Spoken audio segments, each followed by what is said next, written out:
All right, ladies and gentlemen, welcome here. We are live at Chicagoland Speedway tonight for the Extreme Motorsports 99.com Racing the Chase here. And we are race number 3 in this thing, and it is a battle heating up. We took a week off last week due to some things that Iracing had to get ready on their side as far as like setups and stuff like that. They did a new update here on, we talked about it last week with the Cup car, which makes it feel amazingly awesome. And okay, I was reading a poke, sorry about that. Well, anyways, like I say, we're men's qualifying right now, and let's see who we got. I'm Joe White up here in the booth. I'm accompanied by Ryan W. Daniels. Ryan, how you doing tonight, man? I'm doing great, Joe. How are you doing? Man, I'm doing wonderful, man. I tell you what, we're about to get ready to set here to go around Chicagoland, and look at that. Who's the man on top? Tyler Ducharme. That's one of the SRA guys out there. Not really much in as far as the chase here, but boy, he can play a factor here because we got a battle. Bobby Chaney versus Jake Nichols up front. Don't count out David Shutt, though. Those SRA guys, like I said, at the beginning of the season, they unpacked off the haulers. And they came here, man, with no joke, and they came here to just get it done. Yeah, they've definitely shown up here in the chase as well. All the SRA camp has. You know, I mean, early on in the season, the first race of the year at Daytona, we saw Tyler Ducharme win that race. We've seen everybody on the team, I think, maybe other than Justin Gable, who's had a couple of great top 5 and top 3 finishes this year for the 13 team, but every other vehicle on SRA Motorsports, I do believe, has gotten to victory lane this year. The same cannot be said for Jake Nichols Racing as for Solar Fire Racing, as Jake Nichols has been the only one on that team to secure a win this year in the Cup division. Well, absolutely. But you also got to look, man. I tell you what, a resurgence, so to speak, here for the guys at Alliance Motorsports. Excuse me. That would be Mike Rominger. We call him Mr. Extreme. Cameron Hearn there. We're missing our man, old Jonathan Shipman, tonight, but he's the other cat, man, that's down there with those guys. But so look right here, they're going to be starting 3rd and 4th. Now, most notable here tonight, folks, is they're having to use kind of a modified setup here. So, might be a very interesting race, if I can say it that way, because it's not the Chicagoland setup.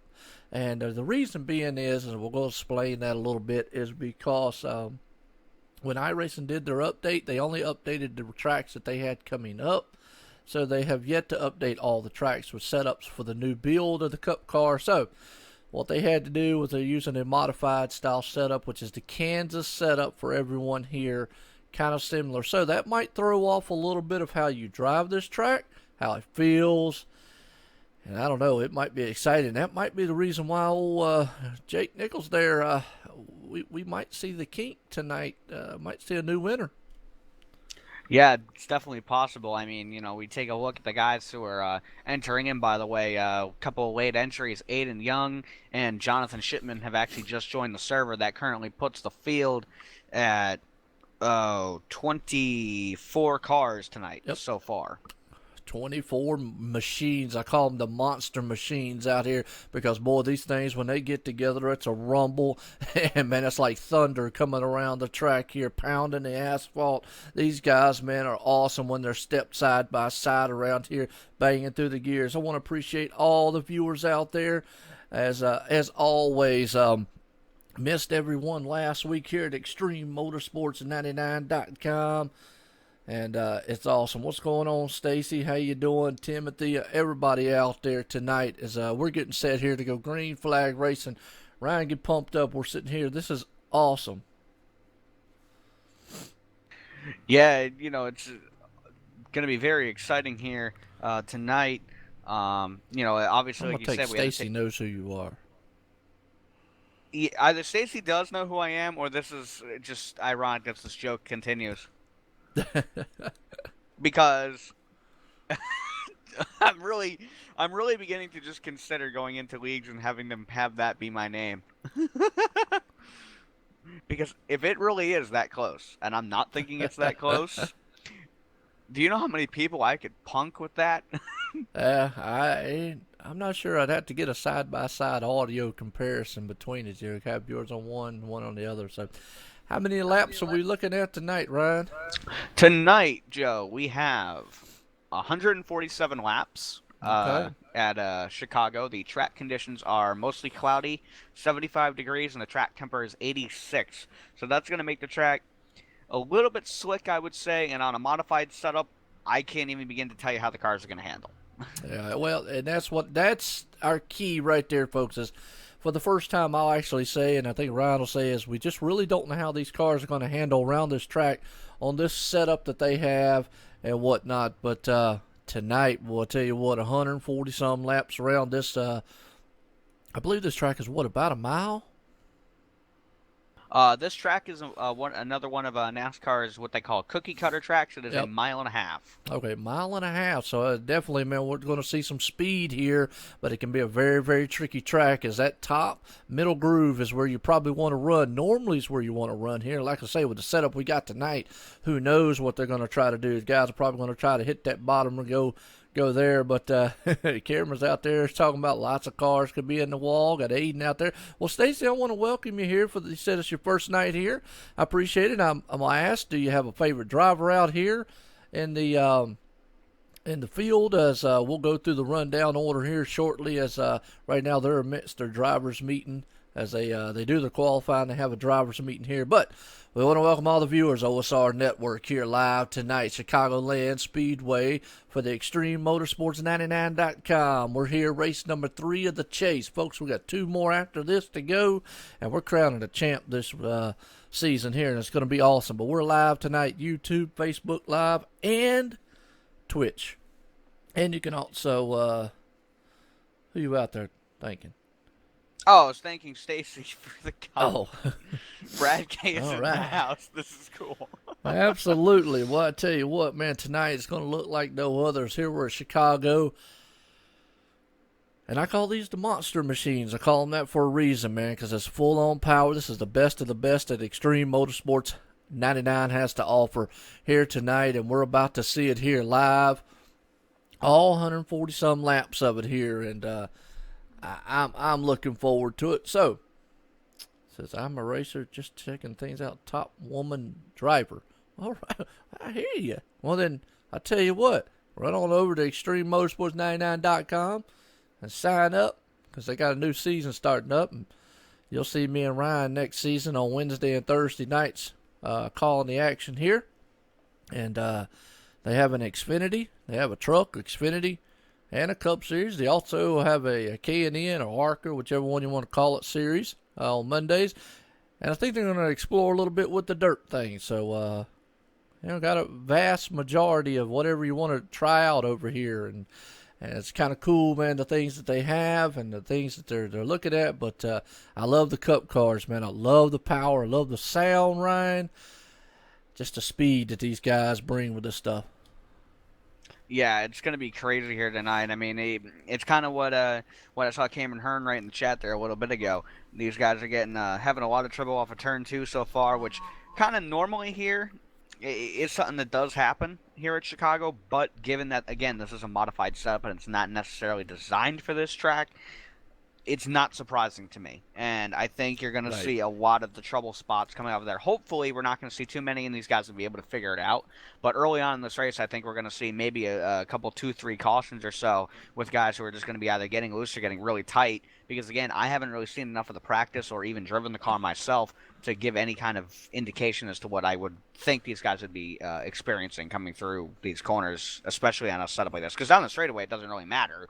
It's all through the corners and how the car handles as to how these things are going to be here this evening at Chicago.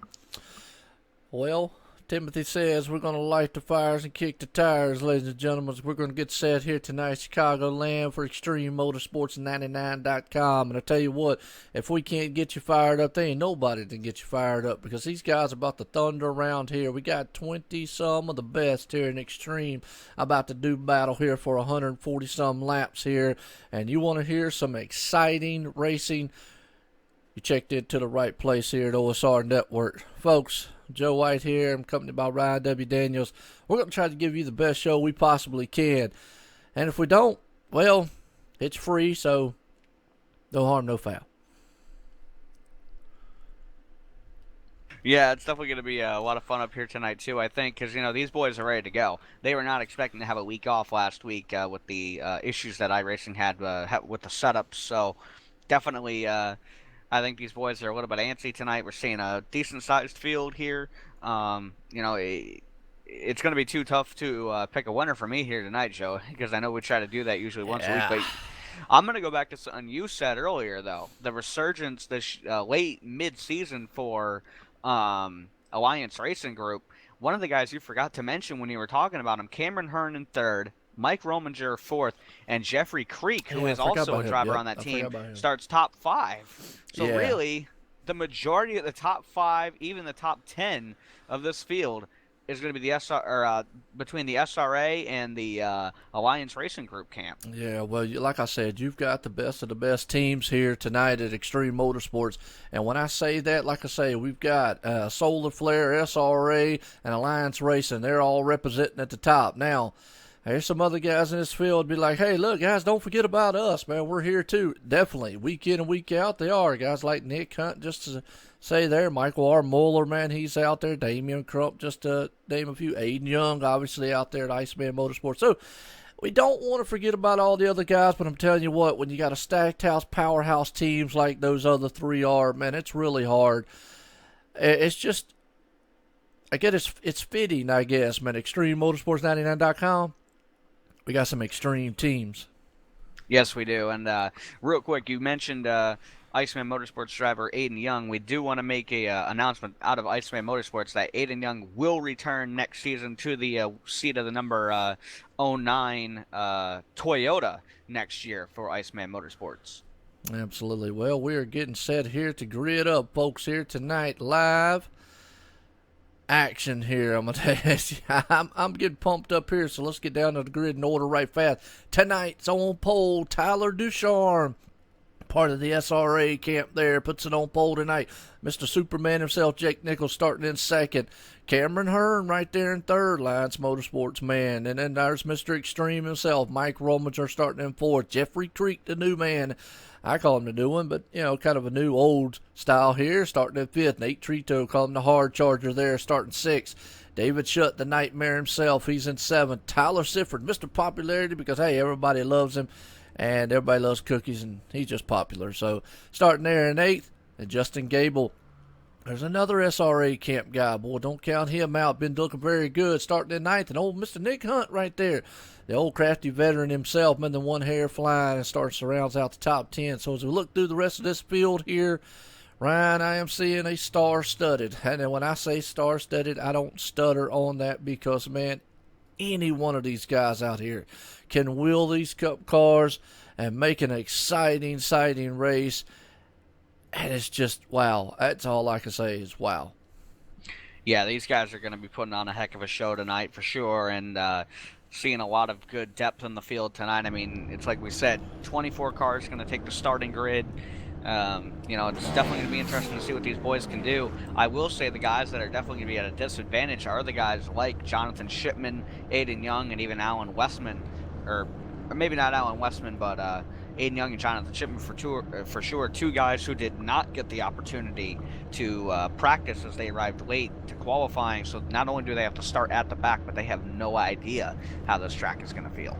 Absolutely, as we're seeing these cars set to roll off right here, right now, folks, as we're getting set here to do, like I said, 147 laps. And boy, I tell you what, listen to them things, they just thunder off the start-finish line. Yeah, these boys are starting to roll as they come out here right now. I'm riding currently on board with Mr. Popularity in the Cookies and Milk Machine. As we know, Tyler Sifford, if he wins tonight's race, sponsored by Cookies and Milk, if he wins, free milk and cookies for everybody. Absolutely. We haven't seen Becky out in the chat here yet, or she hasn't popped up there anyways that I've seen. But right now, I'm going to tell you what, it's going to be very interesting as tonight's pole winner there. Tyler Ducharme looking very good. Got that 73 there beside him. So, Ryan, what do we look to expect here on these first couple laps, guys? Taking it easy or what? I think you'll see a little bit of both. You're going to see the guys who are going to want to push it really, really hard to see what the cars can do, and then you're going to have the guys, maybe, for example, like Aiden Young, who don't really know what to expect, who might take it easy in these first laps and just try to get a feel for the car. There's two extremes to doing it, and only one of them is going to pay off for each driver individually, just based on how they like to drive it. So it's definitely going to be interesting. Yeah, absolutely. As we're getting set here to go, green flag racing here, folks. Tonight, 147 laps, Chicagoland Speedway here, folks. Getting set. The green flag is about to fly here. Here we go. Cameron Hearn's right behind our man out there, Tyler Ducharme, as they are stepped out 2 by 2. We're going to have to see what old 73 machine can do up front there. Yeah, as we see Jake Nichols, he's just going to fall in line behind the number 25 as they come out of turn 2. He's now going to look to the outside of Tyler Ducharme as Cameron Hearn's trying to decide which lane he wants to go in. Behind them, they are also fighting for position with the 42 of Jeffrey Creek looking to the inside of Nate Trito as they come out of turn 4. Absolutely right there, looking very, very good. Hey, what's going on, Becky? Man, we appreciate you coming back here. Because right now we have got these guys storming around this track, looking very, very good, doing it here tonight. We're live here, Chicagoland, folks. Right now, riding along with Cameron Hearn here. He's currently running in a 3rd spot, as we can see, and he's got old Mike Rominger right there, Mr. Extreme behind him. I'm going to say these guys have got to probably take it just a little bit easy just to see what these cars are going to do on this setup they got out here. But boy, I tell you what, listen to these guys storm across the line there. Yeah, these guys are thundering around here really fast right now, and it looks like these cars are actually handling okay at the moment. Not seeing too much in terms of these guys looking tight right now, but obviously we're only on lap 3, so these tires have not had a chance to wear yet. These guys don't know if they're doing what you said, Joe, maybe taking it a little bit easy, or if they're just seeing what they can get out of it. But these cars certainly look pretty good right now as they roll around Chicago with this modified setup they've got going on. Yeah, no doubt right now they are nose to tail, looking very, very good. Right now they're trying to fill them out just a little bit. You got the man out front, Tyler Ducharme, Jake Nichols right there all over him. But I'll tell you what, as we look up front, though, you look at Cameron Hearn. He's all over the back of Superman saying, hey, I want to bring Alliance Racing Motorsports up to the front. We're going to do it in a quick hurry here. As Jake Nichols, we know he's a master at long runs, so we'll just have to see what happens. Yeah, I mean, it's like you said there, Jake is going to be one of those guys to watch on the long run, though, because once again, just don't know how these cars are going to be just yet. Maybe the long run won't necessarily favor the 73. Just going to have to wait and see how long these runs go on for. And I would say if these guys can make it a fuel run, it's going to be, that'll give us a good baseline of what to expect. As we have a battle for the lead, it looks like up front, Jake Nichols to the inside of the 25 as they're coming by the start-finish line. Jake wants that bonus point.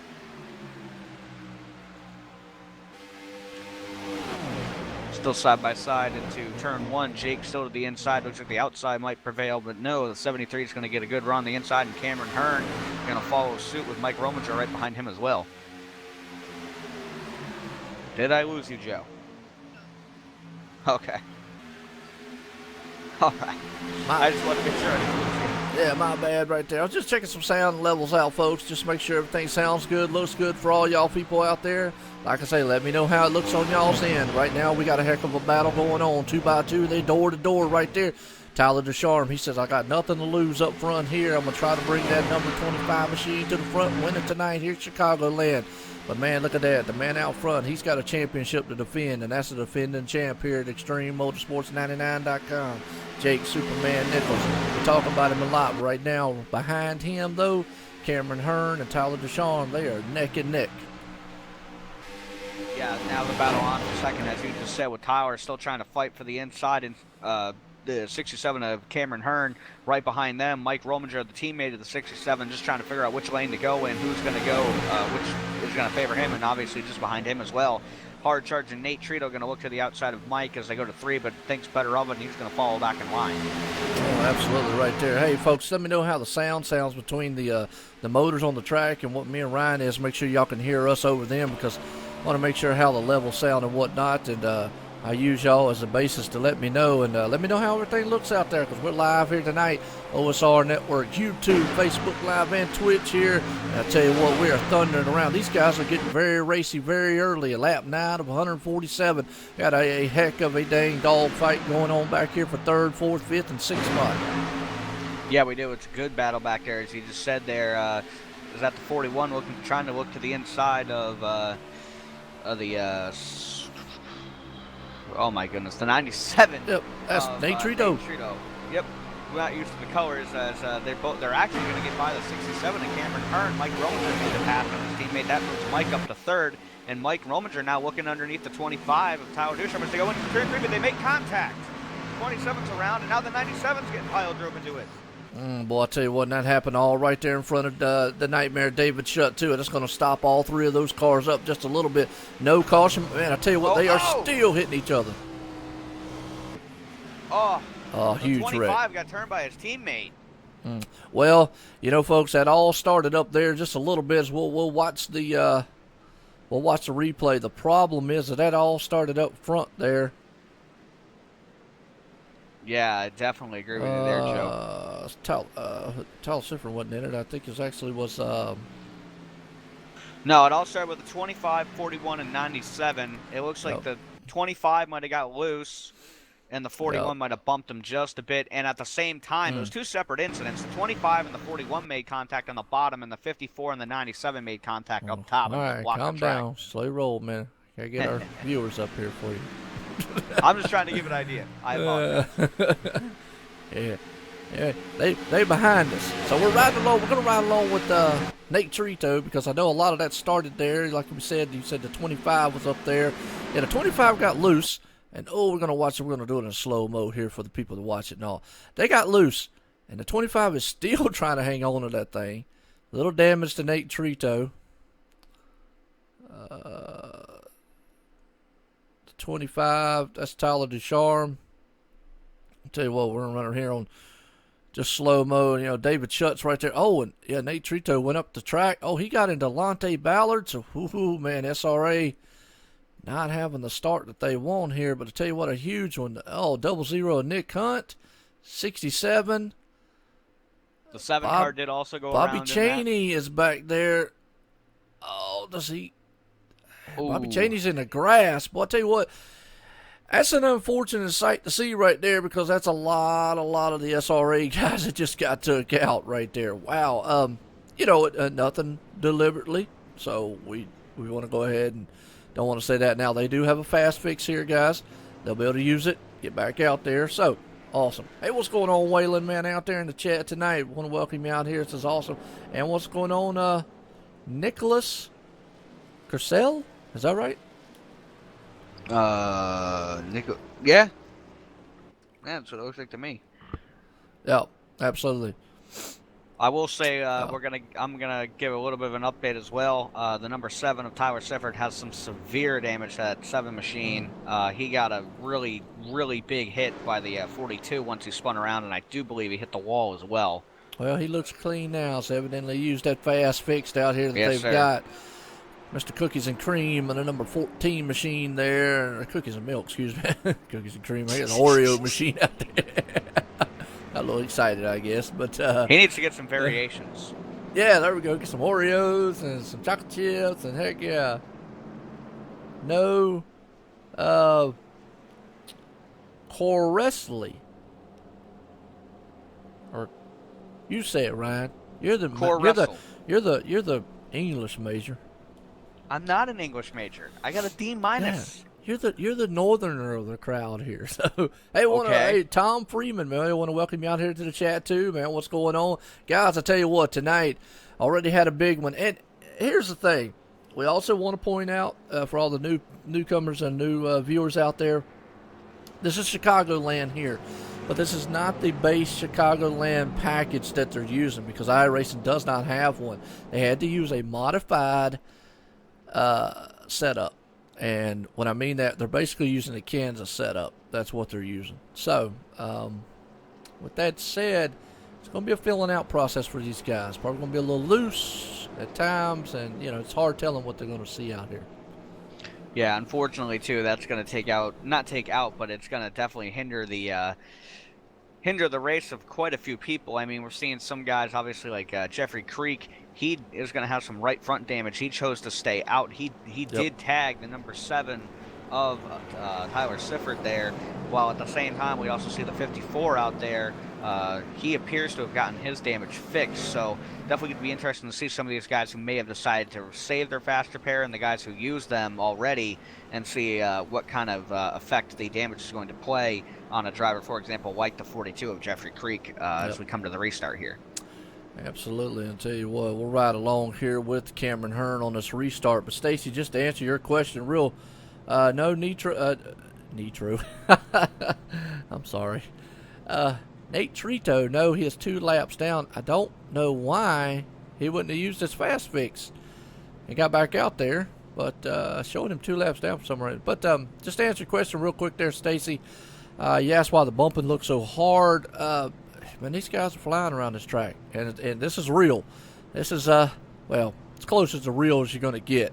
So it's awesome. To answer the question with the 97, he did use his fast repair. He had to wait while the vehicle was being towed. He was unable to make it back to the pit lane. Okay. That explains why he went 2 laps down. All right, well, the pace car's taking that hard left turn off on pit road. Ryan, we're about to listen to these guys go around this track here. We're riding here with Cameron Hearn as he bangs through the gears, man, and hits that thing hammer to the floor there. As he's looking very good up underneath the number 4, Mr. Extreme himself, Mike Rominger there. He's going to try to chase down that Jake Nichols machine up front there. He started 3rd. He's looking very good as he's doing it. I mean, these guys, it's a unknown for them right now. They have no clue of how this car is going to handle. No, they don't. It's definitely going to be a challenge through this whole race to see what happens here. As I'm actually riding on board with the 42 machine at Jeffrey Creek just to see how his car may or may not be handling with that right front damage. Doesn't appear to be affecting him too badly right now as Jeffrey continues to run in the 5th spot. But definitely going to be interesting to see how that car begins to handle over the course of the run, and if being behind, for example, his teammate Mike Rominger is making a difference at all, or if once the field spreads out a little bit more, if it might play even more of an effect on that 42 machine. Yeah, you're absolutely right here. Right now, though, we're looking very, very good. These guys are storming around this track and doing it in an awesome fashion. As you listen to these guys, there's 2 stacked up single file, man, nose to tail, looking good. Like I say, Jeffrey Creek there. I call him the newcomer, but he's a past champion here. I think, if I'm not mistaken, the very first champion here at Extreme Motorsports 99. Yes, he was. All right, good deal. Well, the number 1 man here on the point, but took a few years off, a few seasons or whatnot off. He's back under there, and he has kind of picked up where he left off here. I tell you what, the last couple of weeks he has done amazing things in that machine and looked very good doing it here for Alliance Motorsports. So right now, Alliance Motorsports looking very good. They get Cameron Hearn in 2nd, Mike Rominger right there in 4th, and himself right there in 5th. And let's see, Jonathan Shipman has just moved up in the 10th spot. Yes, he is. He actually just got passed by the 41 of David Shutt, but I was about to say, let's give a call already to the 23 of Jonathan Shipman and Aiden Young in the 09. Both of them started 22nd and 23rd respectively. No practice, no qualifying time, and both of them find themselves in 10th and 12th right now out on the track.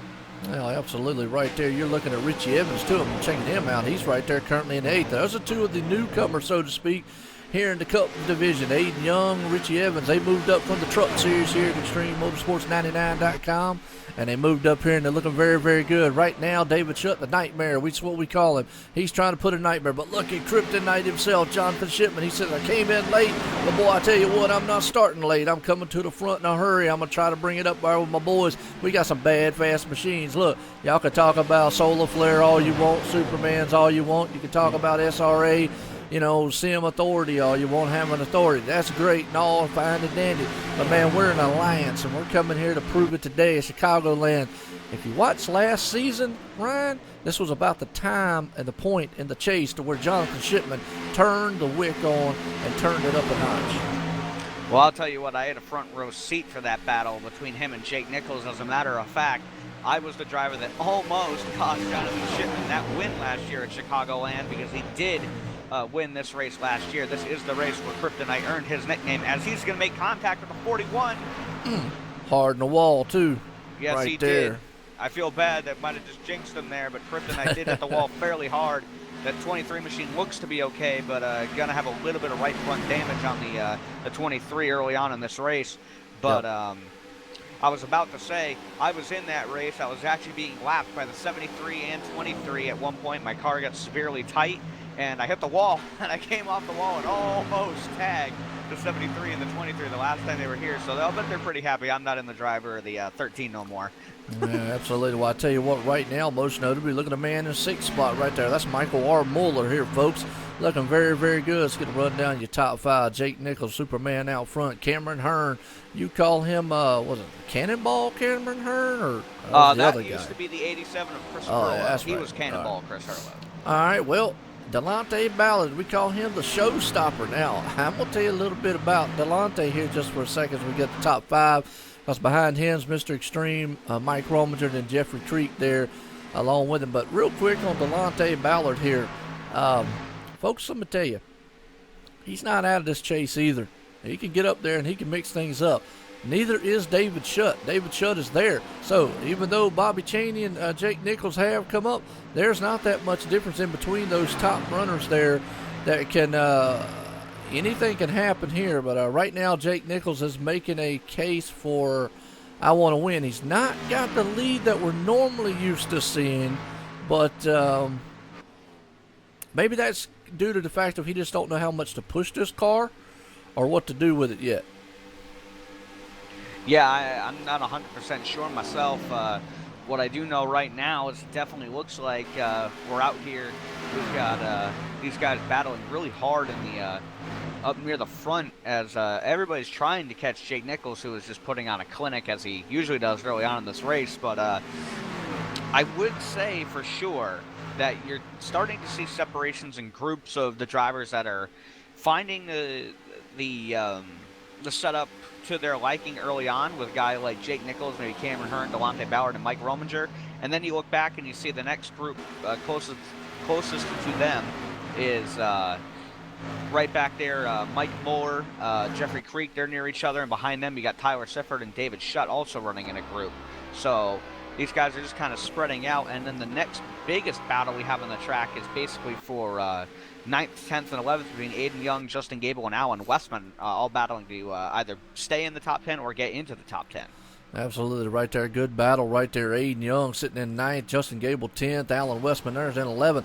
And old man Matthew Wazenbach, look at that, pulling that number 29 machine up there and 11th. Don't count him out. He's closing the door very quickly right there. He's trying to get up there and say, hey, fellas, I'm going to try to battle with you just a little bit. So we'll have to see now. They got David Shutt up there with them also.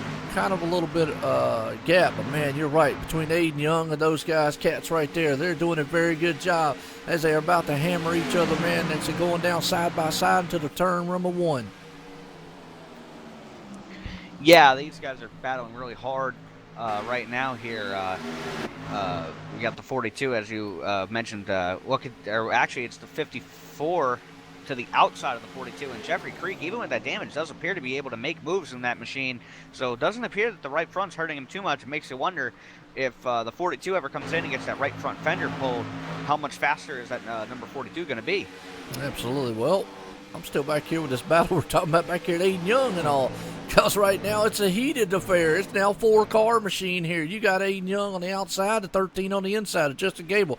They're about to do some man side swiping right there. So because they're looking very good. And Matthew Wazenbach, man, the old crafty, he's another veteran here. Boy, it's awesome in the trucks, bringing that number 29 and Jager Racing machine up front. He's like, hey, I might have Jager Racing, but I'm definitely not drinking tonight. Or at least I'm not driving like I am anyways. Yeah, that Jaeger Racing horsepower definitely looking good right there. Is actually, you were talking about it before, Aiden Young and Matt Walzenbach racing side by side. 2 cars that do run the Jaeger Racing horsepower. That's where we at Iceman Motorsports get our horsepower is from that Jaeger Racing camp. But Matt's a little bit of a trader. Gave us all his old Chevrolet engines and Toyota engines, and now he's got himself a Ford. So absolutely makes you wonder where the alliance lies there. Well, I'll tell you what, the Ford's probably the most dominant car here, but the Toyotas are definitely, oh man, they almost made contact as they are neck and neck right there side by side. They've got the man behind them, though, Alan Westman. He's like, look, fellas, make up your mind which way you want to go. They're bringing Richie Evans, though, along with him, and Bobby Chaney back there. He's another man who has got to start making waves and move up. He's got a long way to go, folks, over at laps 32 here, 147, coming to lap 33. He's got plenty of time to get up there and make make it a good affair here to try to hopefully dethrone the man. We call him Mr. Consistency because we've seen it time and time again. That man has he'll ride in the back a little bit, mid-pack or whatnot, and then all of a sudden come up front. But a good battle going on, like I say, with Matthew Walzenbach, Aiden Young, and Alan Westman. Yeah, Matt Walzenbach actually made that pass, and Aiden was thinking about looking back to the inside of Matt before they got to turn 3, thought better of it. Looks like they're just going to run single file right now, but you were talking about Mr. Consistency, Bobby Cheney, in that number 99 machine. Bobby's just, to me, I think he's just taking his time early on in the race, trying to get a feel for the car. We haven't seen Bobby Cheney run up front in a lot of races this year. What we see out of the 99 a lot is that he slowly, methodically works his way up there, and then, you know, as the race goes on, he puts himself in the right spot, and that's how he's been able to battle Jake Nichols so closely since the chase. That, coupled with the win that he earned at Talladega, has put him in a good spot to possibly dethrone Jake over the next 3 races, including tonight. Absolutely. Right now, we got a door-to-door affair going on between Aiden Young and Alan Westman right there. Behind them, Richie Evans. He's also got another man behind him, that 25 of Tyler Ducharme's trying to get back up there. His first man a lap down. Just on very good new tires there. There we go. We see Bobby Cheney coming up. We got a wreck. Yes, we do. We have a big crash middle of the field. It's the 27 and maybe looks like the 54. Oh, man, that's Alante Ballard. Holy cow, that would happen up front there. So let's see what we got going on here. And I want to welcome all the viewers out here as always. Folks, man, I appreciate each and every one of you coming out week in and week out, listening to us, man, talk here. And see what happened on here is actually the 54 and him. Oh, the 27 hit the wall. Oh, and then just wrong place for the number 54. Wow. And that could have been worse. And whoo, I'll tell you what, that one car, boy, he just did a zigzag and missed it barely. Bobby Cheney, I'm going to tell you what, that man tonight, if he's going to have nerves of steel after tonight, because that's the second one he's got close to. Yeah, well, I mean, Bobby Cheney's already got that nose damage as well from that earlier incident. A good job by Aiden Young and Matt Walzenbach to get through that. They were on the outside trying to make their way through that crash. For a little bit there, but Matt Walzenbach was thinking, uh-oh, this is going to be the end of my race, because he was looking at the door of the 54, who finally spun down the track just out of the way, just enough for the 29 and 09 to make it through. Yeah, absolutely. Well, I tell you, hey, what's going on, Pioneer? That'd be Ethan Curtis out there tonight. What's happening? Well, Timothy, I got to tell you, you talk about, well, caution, second caution. Well, I can't reiterate it enough. This is not the Chicagoland setup. This is a modified Kansas setup that is put on to Chicago. So these guys have no clue, no practice. They don't know what these cars are going to do on this track. So I'm quite surprised we're not seeing a lot more spinning or anything like that than we are. And but again, hey, my hat's off to them. That's why they are the best of the best here at ExtremeMotorsports99.com in the Cup Series.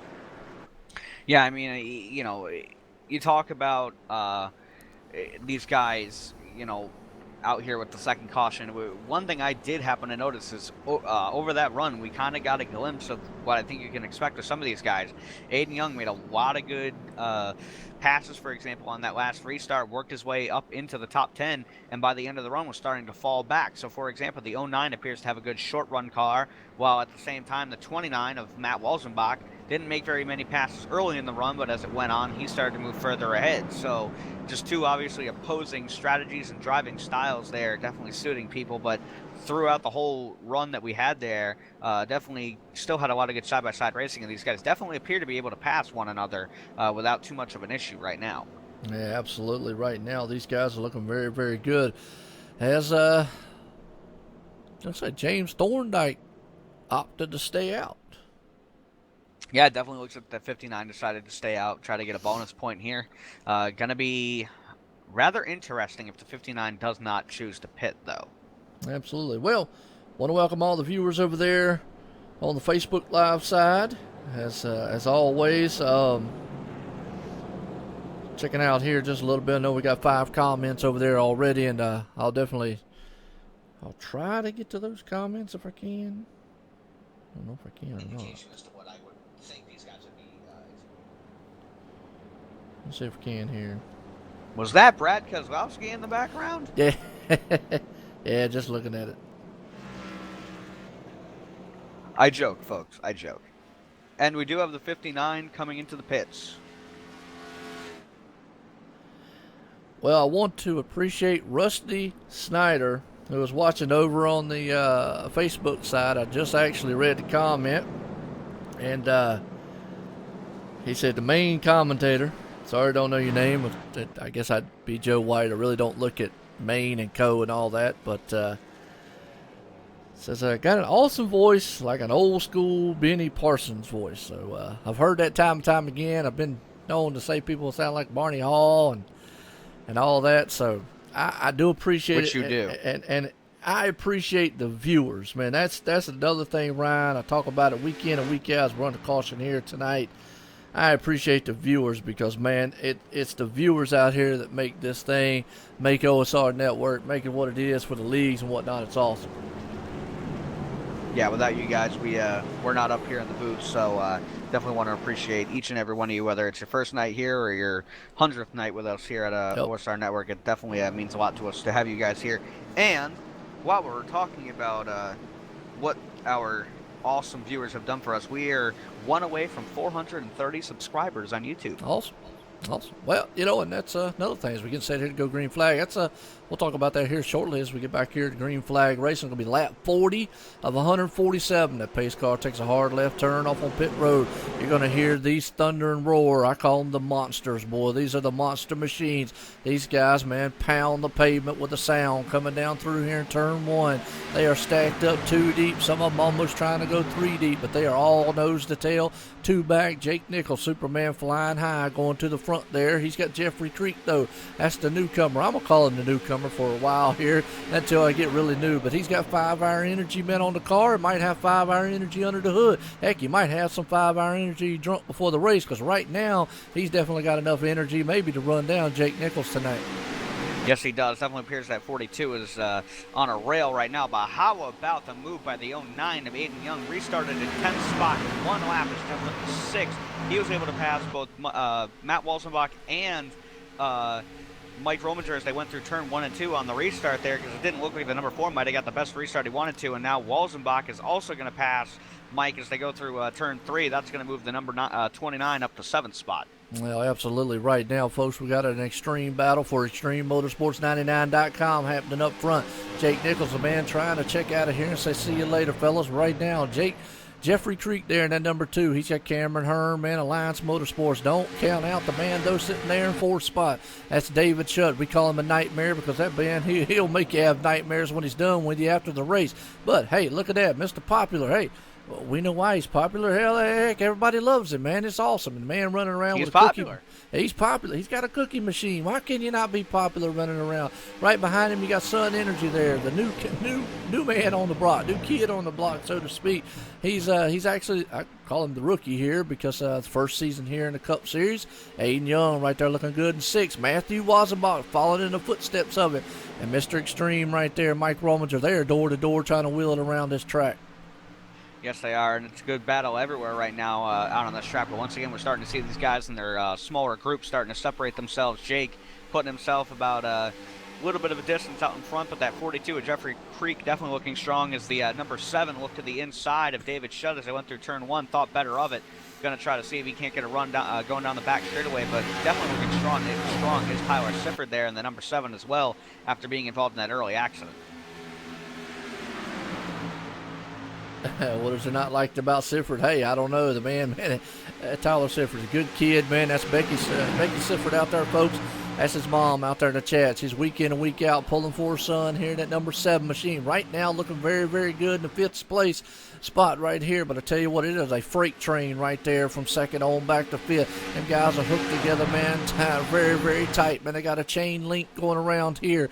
And that would be Jeffrey Creek, Cameron Hearn, David Shutt, Tyler Sifford, all of them right there. Those guys, man, are nose to tail.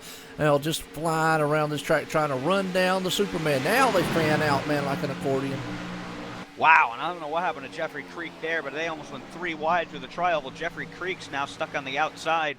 Cameron Hearn to the inside. The 41 and David Shutt going to follow him, and it looks like Tyler Sifford's going to be content to push that 41, trying to get by the 42 as well, as this is also, with all this battling going on up in front, is going to bring the number 4 of Mike Rominger ever closer, who's got to be kicking himself after a poor restart. has now worked his way back up to the 6th spot after repassing the 29 of Matt Walterbach and the 09 of Aiden Young. Oh, absolutely right there, man. At number 4, that would be Mr. Extreme himself, Mike Rominger, past champion here in several seasons here.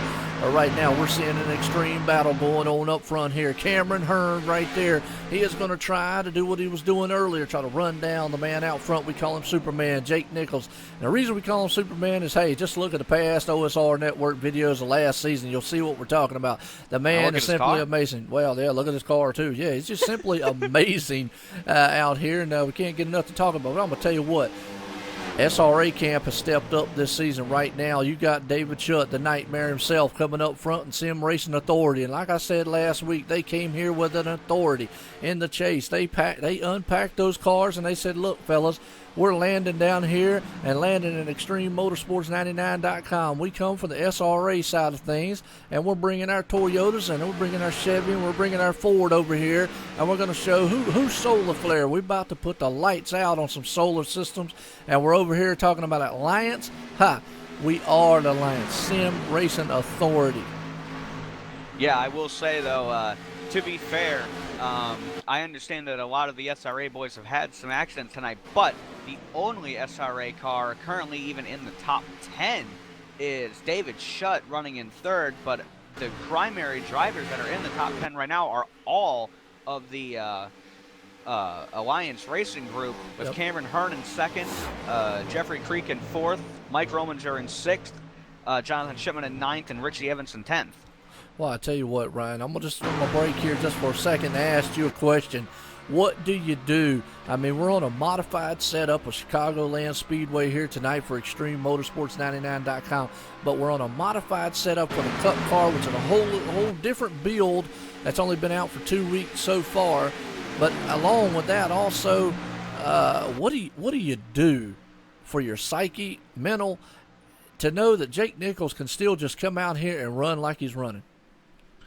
I mean, there's really nothing you can't do. There can't be anything said about Jake Nichols that hasn't been said already. I mean, the guy comes in here each and every week, puts the time and effort in, busts his butt, comes out here, and then he comes out here, and not only does he bust his butt, then he whips everybody else's. So, I mean, he's just, that 73 car is just so strong, and even with a modified setup, if there was one guy in this field that was going to learn to adapt to it very, very quickly, it was Jake Nichols. Always was going to be.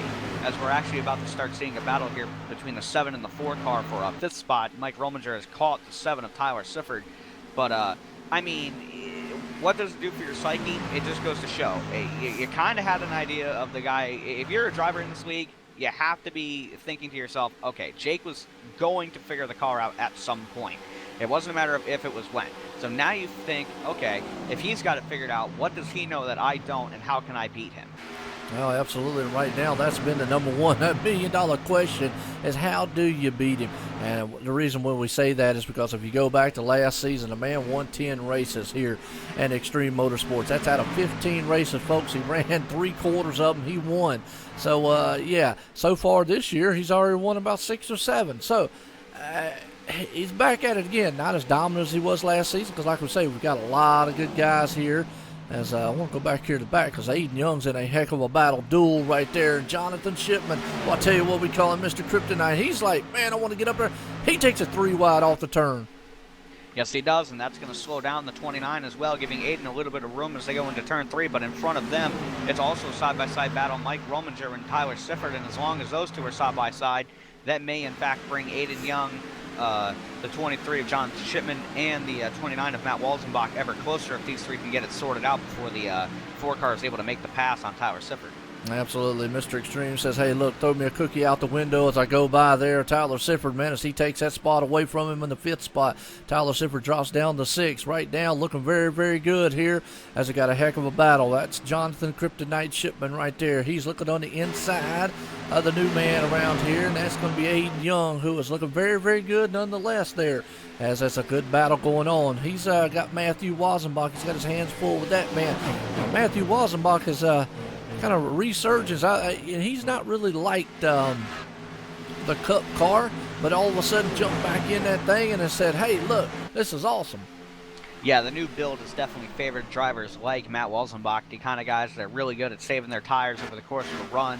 Even drivers like you, Joe, found that this new tire model and the new way the Cup cars drive are definitely a resurgence for them. I mean, look at Aiden Young even. You know, early on in the season, we saw him have some tough runs, having some problems getting a handle on the car. Ever since this tire build, though, he has found speed in this number 09 Sun Energy 1 Iceman Motorsports machine, and he is showing tonight. Even though he started dead last, running up in the top 10, that 09 machine is no slouch tonight. Well, I'll tell you what, hold on to your hats, folks, right there. You talking about nervous, man. Look at that right there. Who's coming back in the top 10, and that would be that number 25, the man who put it on pole tonight, Tyler Ducharme. He's another SRA camp guy, and he's coming here with authority, bringing it to the top front here slowly but surely. He can do it. He was a lap down. He was the first car lap down, the last caution. He got back on the lead lap. Timothy says he's nervous. Guys, I'm going to tell you what, I'm on the top of my seat here, man, because these guys are racing hard. It's an unknown out here at Chicagoland tonight here for ExtremeMotorsports99.com. But my hat's off. Well, I tell you what, if I could clap them on their backs out there, I would, because each and every one of these guys have pulled it off and pulled it off very, very good. We've only had 2 cautions. Yeah, only 2 cautions. Just to answer Becky Sifford's question out there, it has been 18 laps since all these guys last pit, so it definitely looks like I'm not entirely sure what a fuel run is under green, but right now these guys, after 18 laps, are starting to see the guys once again. These guys who are better on long runs, the 23, the 29, even the 25 are starting to work their way back to the front, and we're also starting to see some guys fall off, like the 7 of Tyler Sifford and the 09 of Aiden Young, who have both now lost quite a bit, not only time on the track, but are starting to lose spots as well with this large group that's going on right now. It's Richie Evans, the rookie, looking to the outside of the underdog, Aiden Young, as they come out of turn 2. And he's going to make that pass pretty easily, in fact.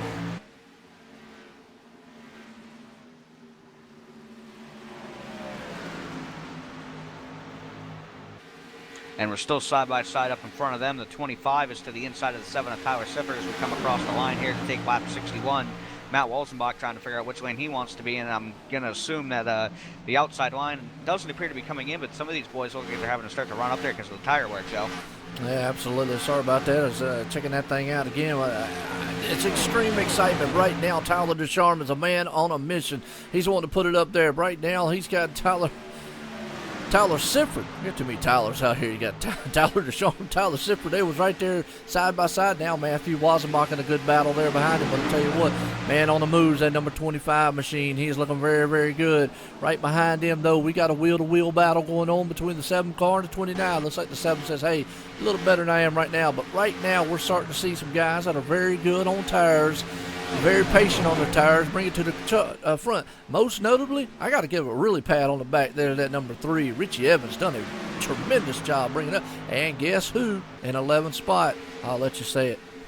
Yeah, just past Aiden Young, the number 99. Mr. Consistency, Bobby Chaney, has worked his way now up into the 11th spot. As this run has gone on, we're talking about guys who are consistent and good on long runs of tires. Definition of that, number 99, Bobby Chaney. Absolutely. So good at it whole year long. Yeah, it is, and we talk about it. I mean, you know, you hear us, and you're probably like, man, why do they talk so much about it? Because, hey, it's just like this right here. He's got one mission and one thing only. That's to come here and dethrone the man they call Superman. That'll be Jake Nichols. Right now, he's got a Solar Flare teammate. It's not going to make it too easy for him to get around here. That would be Tyler Sifford, because Tyler Sifford is part of that Jake Nichols racing. And I know Becky Sifford out there is probably thinking, like, man, you got to be kidding me, man. These guys are going to make me nervous when the race is over with. And I don't know what's going to happen. But, man, it has been a good race so far, Ryan. I have been very impressed with every one of these drivers out here so far. Yeah, these guys, I mean, to be out here on a modified setup like they are, racing really, really good, really, really hard racing, a lot of fun to watch, and it's good battles all the way through the field. I mean, these guys get spread out. It's kind of like the accordion effect, as we call it. These guys get really spread out, and then at some point, they'll all kind of just come back together at some point. Like right now, I mean, you're looking at the 25 of Tyler Ducharme. He's running in 6th spot, and then you've got all the way back to about Aiden Young, where they're all still together. So that's, 7 positions all battling between each other, and we're 20 plus laps into a run now. Absolutely. Well, right now, David Schutt's the first man I see is going to try to go back down there and get him a pit stop under green flags. That's a good notification right there. Green flag definitely is going to start doing. Green flag pit stops is what I mean. As Mike Rominger's now the man in third spot. Jake Nichols is still out front. Now, that would leave us to think here, when does Jake come in? I mean, I say you got to come in. Once guys start pitting, you have to try to get onto the pit road as quickly as you can. Matt Walzenbach was coming. Oh, no, he lost it. Oh, boy, I'm going to tell you, sorry about that, Ryan, but I was watching Jake Nichols come in the pits, and he came in flying sideways. Did he crash? No, but, boy, he held on to that thing. He came in hot and heavy, and he was sideways. My thing is, I think he got it slowed down in time. We're going to watch his pit stop here, but, boy, he was heavy to the metal coming into that thing. Yeah, we'll take a look. One boy that is going to be kicking himself, that's going to be the 29, Matt Walzenbach. He did speed coming to pit lane, and he unfortunately is not going to have gotten slowed down in time. Now, the pit road speed is 50 miles an hour. The 73 Jake Nichols got down. He just got it down. He was over 55 when he hit the line, but did not hit him, or did not catch him enough. But the 29 did have to wait, I believe. So he's going to go from all the way running in the top 10 to the last car running out on track. Unfortunately, is Matt Walzenbach. But we'll have to see where he cycles out here, as a lot of these guys appear to have come in and gotten their service done. Absolutely. Now, here's what I want to be interested in. David Schutt came in a lap before them, and right now he just went past Jeffrey Creek. So he is trying to run down Jake Nichols here to see if he can't, because they're going to be nose to tail. Right now he is dueling it out, though, with that 42 machine. It's 42 and a 41. Hey, go figure. We got some simultaneous numbers. Hey, Rick Donaldson out there in the chat, Mr. ExtremeMotorsports99.com himself, and I tell you what, that man's got to be grinning ear to ear, along with Don and Ryan Keese up there, the moderators, because let's get a quick summary right here really fast here. We've had 67 laps, 140 of 147, 5 lead changes. We've only had 2 cautions. That's the main number right there. 2 very well good cautions right here tonight. So that's why I say they got to be grinning ear to ear, Ryan. It's awesome. Yep. And also want to wish everybody a happy Easter, because I probably won't get to talk to everybody before Easter's over with. So, yeah, happy Easter to everyone. Early Easter. How's that? Yeah, happy Easter weekend. Hope everyone has a very enjoyable and safe holiday this weekend. But really quick, I do want to point this out. From the restart where everybody pitted, we restarted on lap 40. These guys just came in at lap 67, so these guys can go 28 laps on fuel. That means the next time they have to come in is going to be 28 laps going to be over 100. Yes, sir. Well, no, it's going to be just before, I would say. They came in at lap 67. Right, so 8 plus 28. Whoops. Equals lap 96. All right, we're right there, right before 100 here.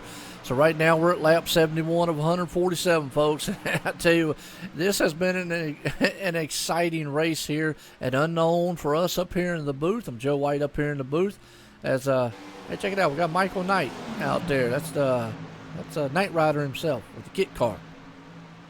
Yeah, and I do want to make an apology. I thought for sure the 29 got a penalty for speeding. Matt Walzenbach stays in 6th spot, so either everybody sped or I made a mistake. So I do want to apologize to Matt Walzenbach in that 29 machine, as he finds himself right now trying to catch up to Tyler Ducharme to work his way into the top 5, Joe.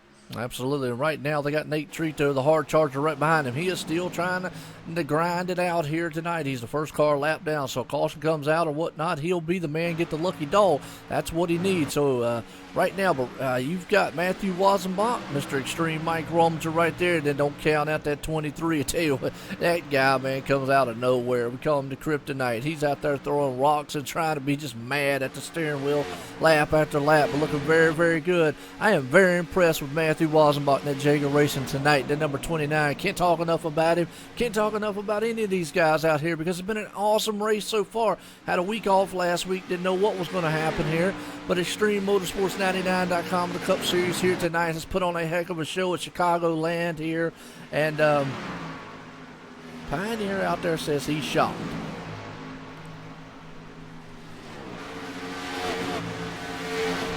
Oh, he was shocked because he said the same thing, or saw the same thing that I did, that Matt was over 60 miles an hour when he got to the cone. Pit lane speed is 50. So Matt Walzenbach, again, definitely very lucky to not get that speeding penalty there, as it's now side by side with him and Mike Rominger. Mike is going to make that pass for 6th spot. Let's not forget as well. Not quite yet.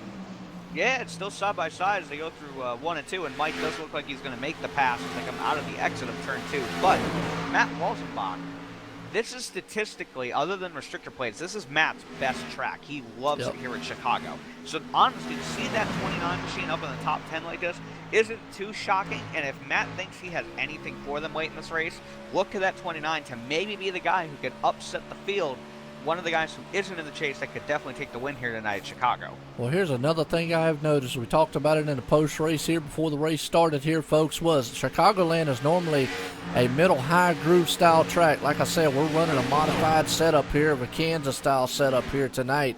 So what I am seeing, though, low line is the place to be.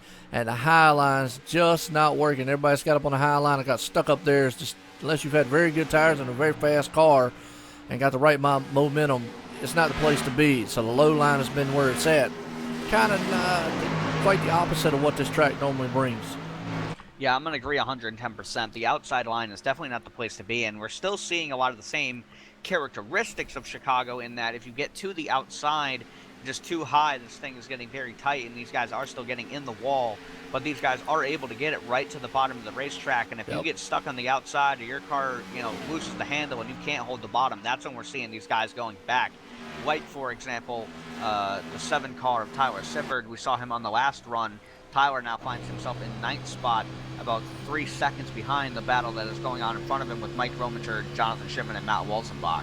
Well, right now, riding inside of Matthew Walzenbach, looks like he's just got a little bit of right side quarter damage up there in the front. Fender looks a little crunk. Might be hampering the handling just a little bit. That's why he's lost a couple spots here, but nonetheless, we know he's one of the masters to hold on to that fast fix until the bitter end here, and he'll do it. So he'll take a few spots lost and then come back later on. So let's go through the field here a little bit. As we go back here, Bobby Cheney still running 11th, Aiden Young right there in 12th, looking very good. Old Nick Hunt, we ain't really talked about him much here tonight. The man with the one hair going out. we kidded with him earlier in the week. He's going to trade in his one hair for a toupee. Or an afro. That's what he said anyways. It was funny. But, I don't think I've had a chance, Ryan, and I think I mentioned this to you. As he's got some damage on the back of that car. But Nick Hunt actually is a very good singer. I'm friends with him on Facebook, and I have actually seen him sing. And he's a very good country singer. So, guys, if you ever want to hear him sing, definitely check him out on Facebook. He's very good at it. So it was awesome, man, to hear him do that. Yeah, give that boy a contract. Get him down there singing for you. But do want to give a call. One driver we have not mentioned at all tonight, the 49 of Nathan Shiflett. Started 16th, currently running 14th. Not having probably the night that Nate would be wanting, but out here in that Outlaw Jaeger Racing 49 machine, the Alliance teammate. Nice paint job, too. Yeah, very nice paint job. That Giant Bomb Toyota Camry, brand new paint job he actually designed this week. I saw it on Trading Paints when Nate put it up, and definitely looking good. Teammate to Matt Walzenbach here in the Cup and in the Xfinity Series. Extreme Motorsports 99, obviously the Outlaw Racing team and the Jaeger Racing team combined makes Outlaw Jaeger Racing. So, absolutely. 49 looking pretty good right now as he's battling 15th side by side with the number 12. It looks like of Damian Crump. Yep, and Damian Crump, he's got the police machine out there, and he's one lap down right now, sitting in 22nd though. He's hoping, man, he can get a little luck here tonight. We've got a long way to go here still, folks. We're just kind of fanning through the field. Delonte Ballard, man, the showstopper himself, boy, just got himself in a hole. He's sitting in 17th right now. He's just hoping for a caution, maybe to get back up front. Still got a little damage there, so I don't know if he's used that fast fix or just hanging on to it to the bitter end here. So as we go through the field, still that man out front. He's got a 1.7 second lead over Cameron Hearn. Cameron's biting into it a little bit on Jake Nichols here.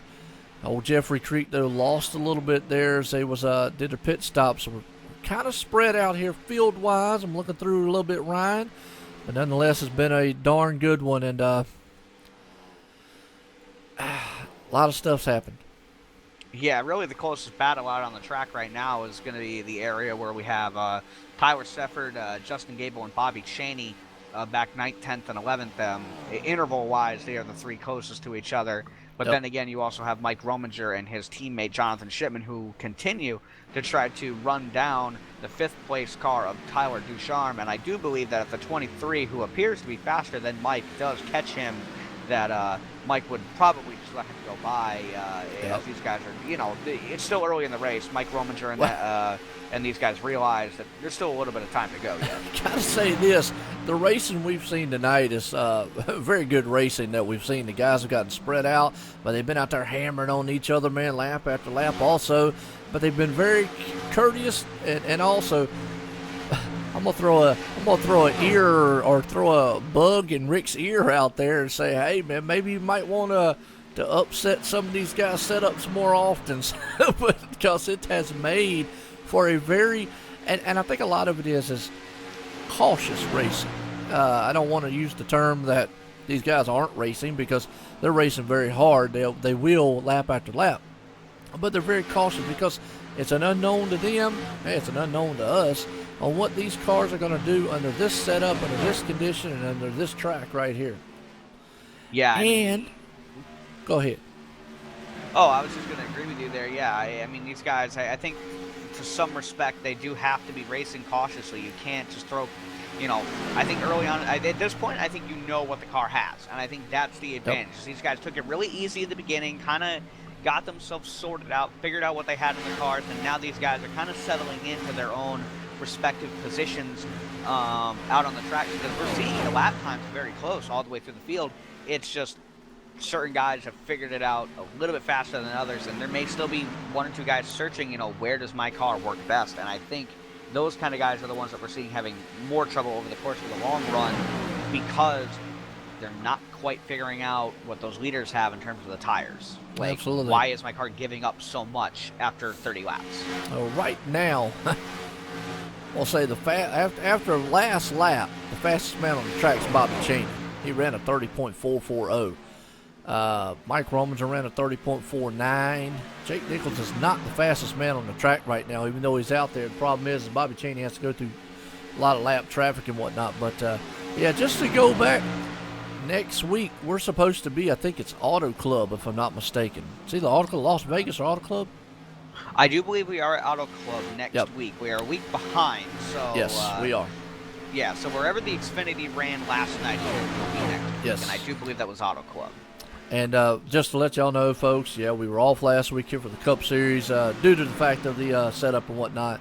They found a way around it. Now, with that said, as we see Matthew Wassenbach coming down pit road, I got a feeling, like you said, he's coming awful early. Tyler Ducharme's coming off pit road, along with David Shutt.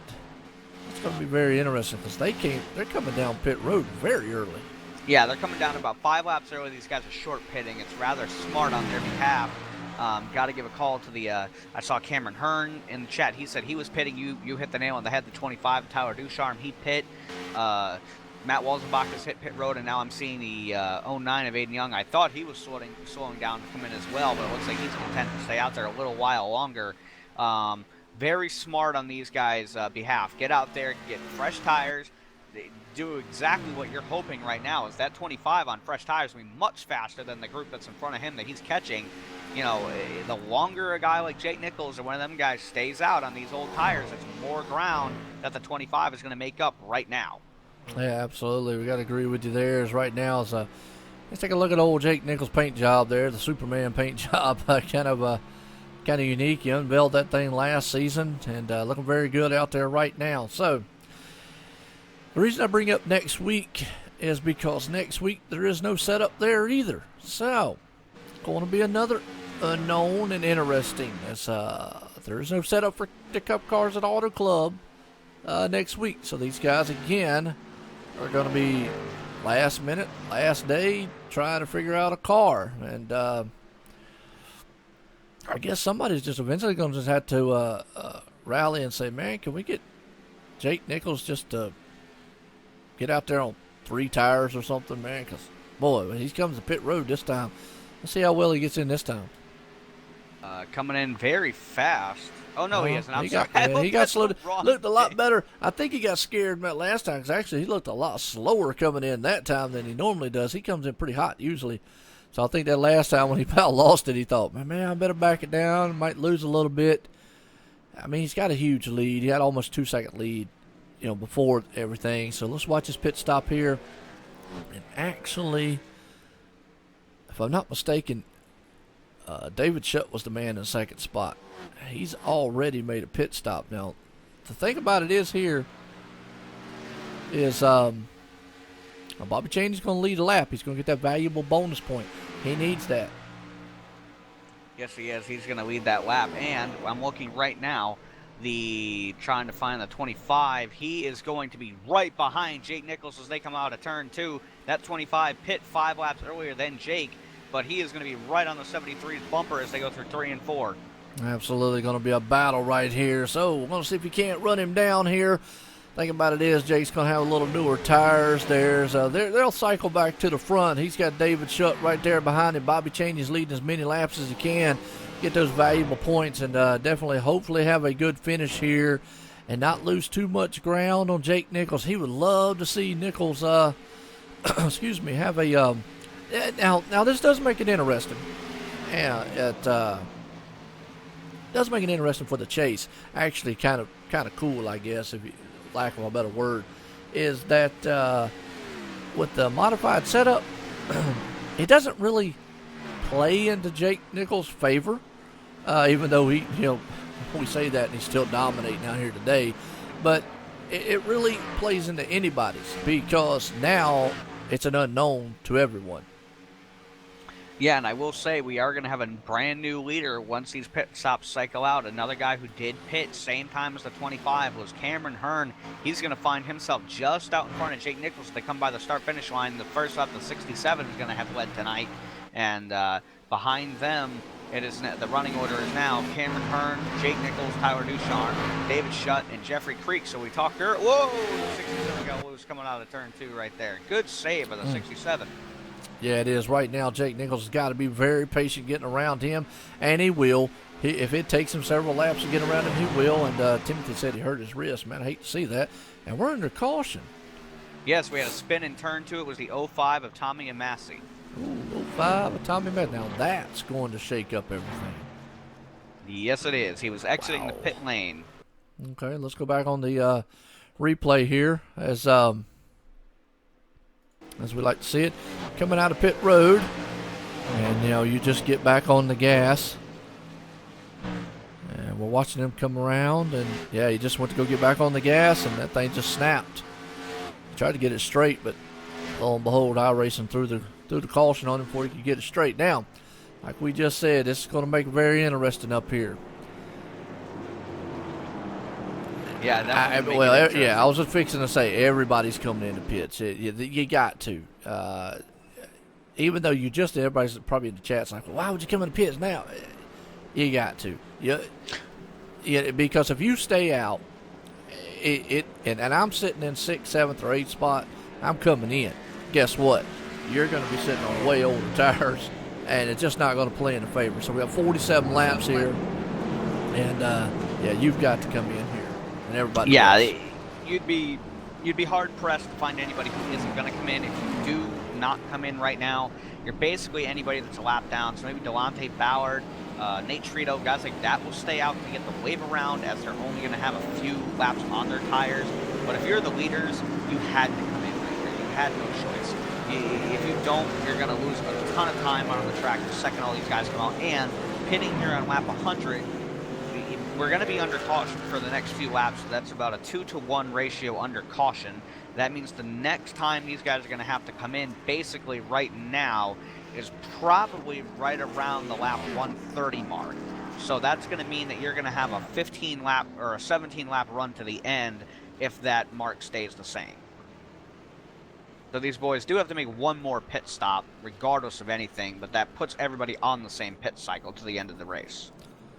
Well, absolutely. And I tell you what, right now, Bobby Cheney. We didn't mention something there. Bobby Cheney, remember, he stayed out. And, I'm not sure on that one. When did the 99 pit? I was about to say is he pitted right before that caution. I mean, right before it. The 99 didn't even have a full lap on his tires when that caution Right. came out. So the 99, very smart on Bobby Cheney's behalf. I'll give him that. Very now this smart is more call. Interesting right here, and that's why we call him Mr. Consistency, folks. Is the man knows how to do it, and I'm going to tell you what, my hat's off to him. I mean, made no bones about it. I mean, there's no way to go around it. Jake Nicholls and them, of course, we know they know what they're doing. Period. We know he can drive the darn wheels, lug nuts, he can drive the motor out of that dang hood of that car if he wanted to. So, but Bobby Cheney and company have came here to ExtremeMotorsports99.com, unpacked it from the SRA group over there at the SRA Sim Authority Racing, and has said, look, fellas, we're here. They planted it, and they have planted a seed and made a big darn tree here and have really upset the ecosystem, so to speak, of Solar Flare, if you want to put it that way, because when they have come here with a mission, and the mission is, right now, they've got Mr. Consistency, Bobby Cheney, up there battling for a championship. But don't count out the man we call the Nightmare. That's the number 41. He's sitting right there near Jeffrey Creek and Company in the number 5th or 6th spot. You also got Mr. Showstopper out there, Delonte Ballard. And Justin Gable, who is now in 9th. And then Tyler Ducharme is the other cat up there at SRA. So they are full on in all force and a commanding here today. They mean business, period. I will say this, a rather interesting call by the 99 to take the outside lane on this restart. I have not seen the outside be the preferred lane on the restarts here. I understand his teammates behind him. Yeah, I understand that, but I mean, I suppose maybe try to call the start and radio to the 25. Yep, that's that. Bingo. Give this man a cookie. I think you're right. Where's Tyler? You hit the nail. I think you hit the nail on the head when you said what you just said right there. He is going to try to. As we're going to see right here, these guys are about to storm across the start-finish line. Hold. Oh, big crash. Yeah, we're watching it live here as it happens. Oh, Delonte Ballard's involved. But you're right. You said Mike Rominger's back there? Yeah, Mike Rominger was the first one I saw spin. I don't know if he got tagged or what happened. I just saw the four cars dead sideways. I'm going to go ahead and be honest with you because I saw David Shutt up there jump to the inside on that restart. I think the front guys didn't go. Jeffrey Creek is hanging back for some reason. Now, they're teammates. They should be communicating. But let's watch what happens right here. I see what happens. They checked up. It's just basically a checkup. No, actually, it makes a lot of sense. And I'll let them look at the replay before I say what I'm going to. But if you notice who was behind the 4 and the 41, what is one thing that the 99, 25, 41, and 13 all have in common? They're all teammates, and they all went at the exact same time. So 13 went when the front 2 went, which is why he pile drove into the back of the 4, who obviously wouldn't have heard "go" now over the TeamSpeak chat. And that turned the 4. Everybody else checked up and caused a big crash on the restart. Yeah, Nick got involved. Nobody's fault, of course. I mean, just unfortunate for the car. Let me say this. We don't know that for true because we're not in their TeamSpeak. I'm gonna guess. We're not even gonna speculate to that. Yes. We don't know. Although we did see that, like you said, the 13 got a good jump. Now, I will say this though, it looked like that whole field went when it went green. And then Mike Rominger just didn't go. But nonetheless, I mean, hey, the 13 was behind him, got into the back of him, spun him, called a big one here, and hopefully he's got a fast fix. and that will help him out. Now, Bobby Cheney's still looking like a man. If he walks out of here with a win tonight, folks, I'm gonna tell you what. That would make it 2 for Bobby and one for Jake so far, right? Yes, and let me tell you, and what I was about to say on that deal is you better hang on to your hats going here for the next 2 races of the season for a championship, because it's going to get down very, very nitty-gritty, as SRA boys are going to have a powwow for the next 2 races if that happens. Even if they finish nose to tail again like they did see, that's another thing we forgot, is Jake Nichols finished 4th or 5th at Talladega. Bobby Cheney won. The last race we were here, Jake Nichols won, Bobby Cheney was 2nd. So he is staying pace with Jake Nichols through and through. So even if he does not win here tonight, he's doing what he needs to do. Lead laps, get the bonus points, and stay right there on his rearview mirror.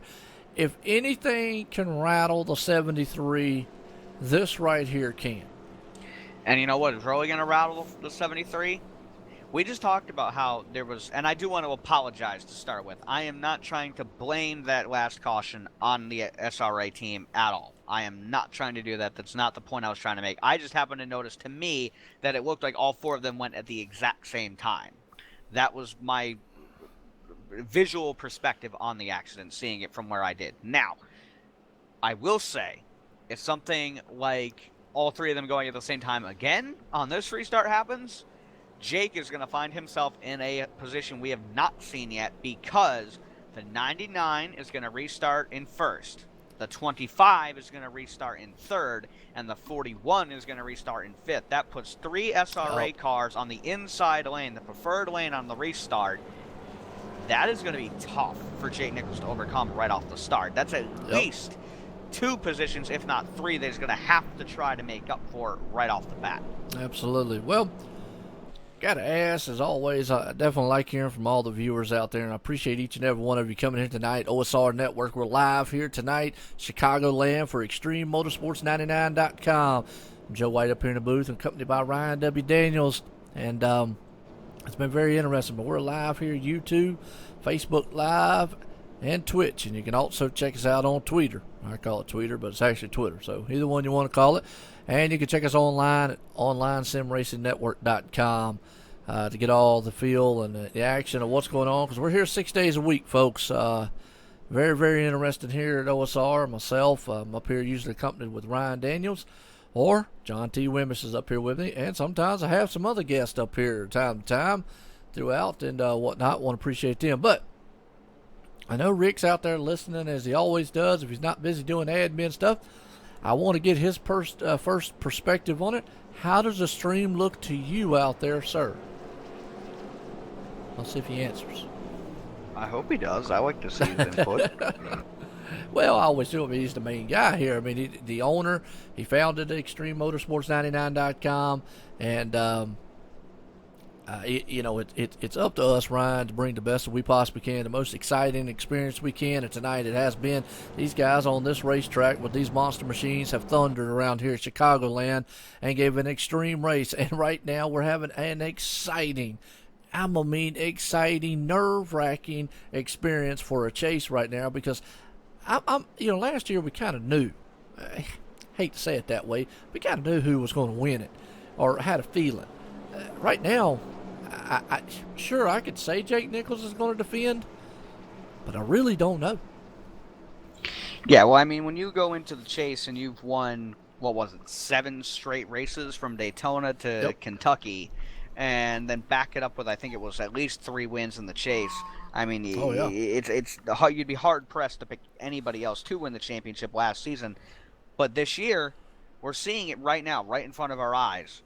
What kind of competition has shown up? Look at where Jake Nichols is on this restart, and look at the points and how important this restart is for that 73 car in the long run, because let's face it, it isn't just the fact that the 99 is going to restart out in front. he's got his teammates to kind of maybe not Yeah. block, but be in the way of the 73. Wow. And you know that they're a unit that they're wanting at least one of those 3 cars to come out of the championship here. Absolutely. Well, Bobby Cheney is about to set and send these monster machines a flying around here in turn number 1. They're stacked 2 deep, folks. Nose to tail here. Pace car takes a hard left turn on pit road. We're about to send it out. Bobby Cheney bangs through the gears there, and he does. He's got Tyler Ducharme following him along. The Nightmare David Shutt right there. Cameron Hurd. Oh, Jake Nichols has to fall in line behind the SRA. He is in uncharted territory right there, so to speak, folks. But he is door to door, neck and neck. Cameron Hurd will not give an inch. He'll say, look, you might be the Superman, but son, I tell you what, I'm out here to race just like you are, and I am about to put it on right now. Ooh, the 41 gets very high as we got a battle for the front. Yes, we do. That looks like the 25 is faster than the 99. It looks like Bobby's just going to let him go, but they've done exactly what they wanted to do. They've pinned Jake Nichols back behind the 3 SRA cars and Cameron Hurd, making that all the more difficult for Jake as he's going to get around him for 4th spot. Jake Nichols, the furthest back we've seen him all night, as the 99 gets loose as they come out of turn 2. Him and the 67 are going to make contact as they go down the back straightaway, 3 wide, almost now 2 wide again going into turn 1 and 2. David Shutt stuck on the outside. Bobby Cheney on those 2 or 3 lap older tires appears maybe even the 1 lap difference to be. Oh, we got the 29 turning off the 23. All right, well, no caution. I hate to see that salt right there, but right now we have got a wheel-to-wheel battle between Bobby Cheney right there and the number 73 machine. You saw it first there. They was banging each other's doors. That number 25, Cameron Hurd, says, I don't care if you're SRA or not. I'm coming to the front one way or another. Right now, Ryan, we're having a heck of a battle going on up front. Yes, we are. These boys are running away with it right now. We've got Tyler Ducharme out in front. Cameron Hurd, you mentioned it, has taken the 2nd spot. He wants to get back up there. We've seen him be fast all night long. Maybe the 1 or 2 cars that can take to Jake Nichols now found themselves back out in front again. And David Shutt has put himself in front of Jake as well, with Bobby falling back into 5th. And Jeffrey Creek now rounding out the top 6. Absolutely right here out front, Tyler Ducharme, and the SRA punch right there. He put it on pole tonight here, looking very, very good. And number 25, Jake Nichols is saying, I want to get back up front. Bobby Cheney did what he had to do, lead some laps. He's right there in the shadows, though. The number 73 machine as they're storming past the start-finish line, heading into turn number 1. You get David Shutt right there in 3rd, Cameron Hurd in 2nd, Tyler Ducharme in 1st. Yeah, these boys are running really, really hard right now, and I'm looking further back in the field at Mike Rominger, who has worked his way back behind the 09 of Aiden Young. And Mike and Aiden, whoa, almost make some contact as they go to turn 3, and that's going to bring Nathan Shiflett closer as all these guys check up going into 3. The 09 just looked like he was looking to go low, didn't see the 4 car there, and he's actually going to give Mike some room as they go down the front straightaway. Mike's going to look to the inside of the 09 and try to make the pass on the 17 now of Alan Westman as they head through turns 1 and 2. Yeah, you got the turns right here. You got the 17 machine. That would be Alan Westman right there. He's got Mr. Extreme Mike Rominger right there behind him, folks. Aiden Young, though, he's trying to follow in the footsteps of a man who has won championships here. Look at that. Damian Krupp got his lap back, looking very good. He's bringing the police machine to the front. He's saying, look, I'm bringing law and order one way or another up front, and I'm loving every minute of these guys are 3 wide, battling it out. Very good back here. We got battles up front, battles in the middle, and battle out in the back all over this track tonight, Ryan. Yes, we do. And another guy that has really done well here since the restart is the 97 and Nate Trito. He was stuck a lap down, had all that damage. That number 97 car is running up to the front right now with his teammate Tyler Siffer just in front of him. Those two just made the pass on the number 23 of Jonathan Shipman, and now both the 7 and the 97 look to try to get around the 42 of Jeffrey Creek as we head for turn 1 and 2 here, both running in 7th and 8th spot. Yeah, absolutely. It's just a lot of action to keep up with. We got an extreme battle going on for 3rd place right there. Jake Nichols, he's on the high side there, the 41. We said if anybody can get it done, that man might be able to get it done. Right now, he is trying that high side, looking very good, but on the low line there, the 41 powers it back on the inside. He said, hey, boy, I'm going to tell you what, you might be Superman, but I'm going to give Superman a nightmare that he can't remember, and that's me in the 41 SRA machine.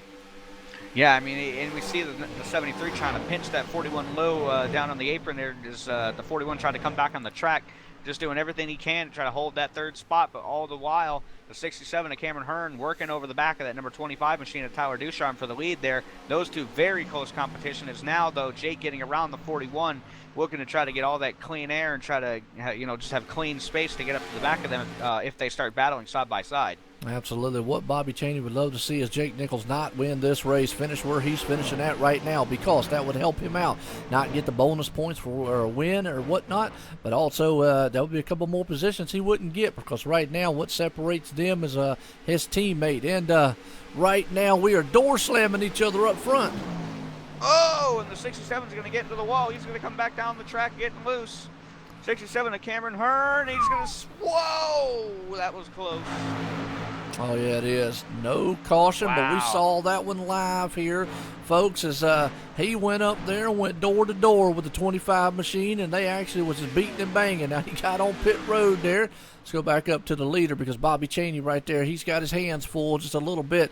Now, that hurt Tyler Ducharme a little bit up there, because that slowed him down. That Jake Nichols right there. I know Jake had probably been thinking like, oh, man, you got to be kidding me. Don't come back up the track, and he didn't. But right now, Bobby Chaney's got his hands full with Mr. Kryptonite, 23 himself. Yeah, I got to give that 25 credit there, or not the 25, I'm sorry, the 67 credit there, spinning, getting out of the way off the track. But we see the 25 and the 73 are coming up on him. 67 will be trying to keep it low here. Or actually, he's going to go high as the 25 and 73 are on their way. They're battling for the lead now behind the 67 of Cameron Hearn as they come out of turn 3 and 4. Yeah, they are nose to tail. Got a good battle going on up front. Got a good battle going on back here for the 4th, 5th, and 6th spot here.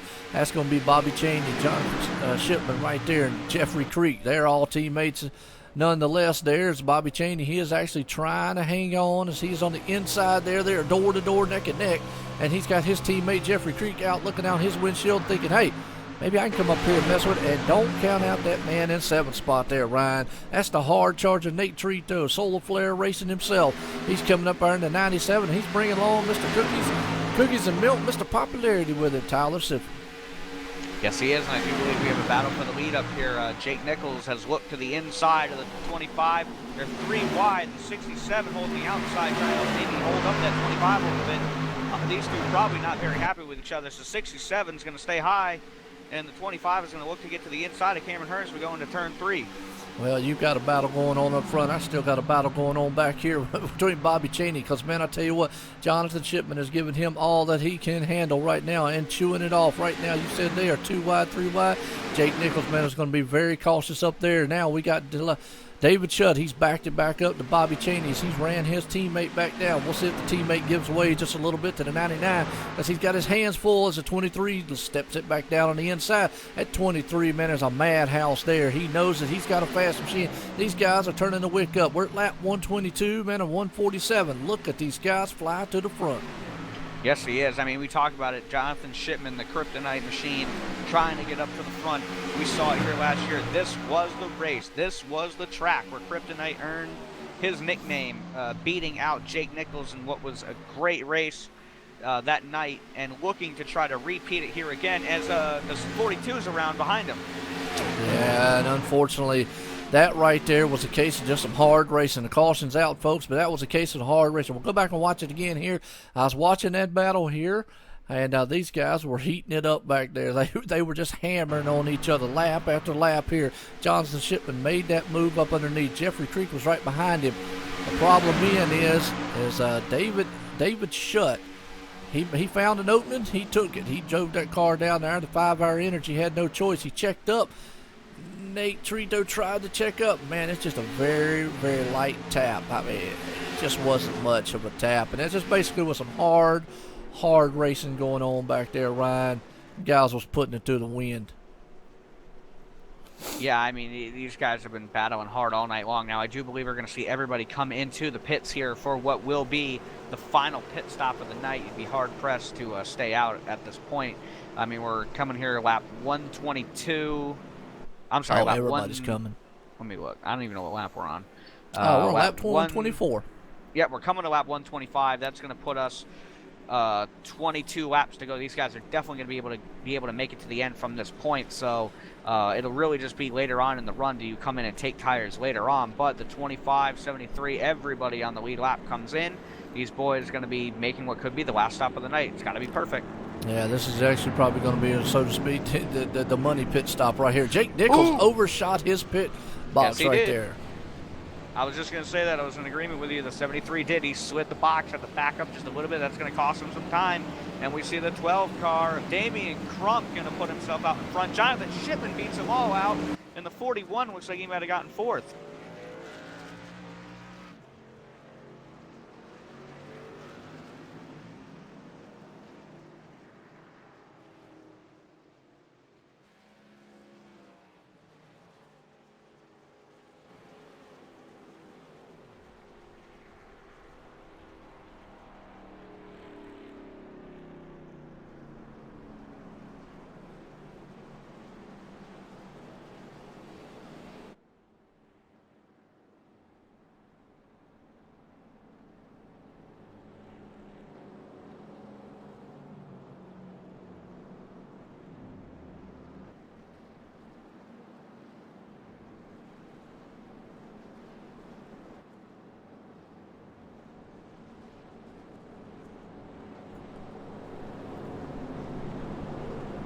All right, Ryan, what do you think? What do I think? I think 23 had a stellar pit stop, and I think he's put himself in a great position here because the 12 car, Damian Crump, made up a lot of spots. I think Damian might have only taken 2 tires there. Cameron Hearn in the chat out there. Well, what's that mean? Well, I know him and the 25 may have made a little bit of contact there in that last run.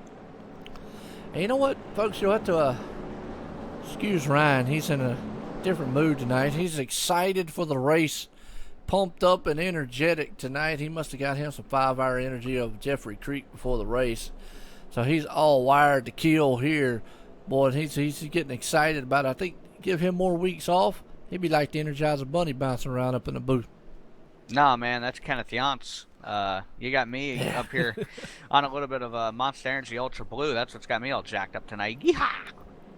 Awesome. I'll tell you what, we'll give a plug out there for Monsters right now. These monster machines are putting into the wind here tonight. So, you want to have any favorites on might win so far? I mean, with what we saw in the last run, that 23 was, you want to talk about turning up the wick. I mean, Kryptonite has put himself in a great spot to try to win this race.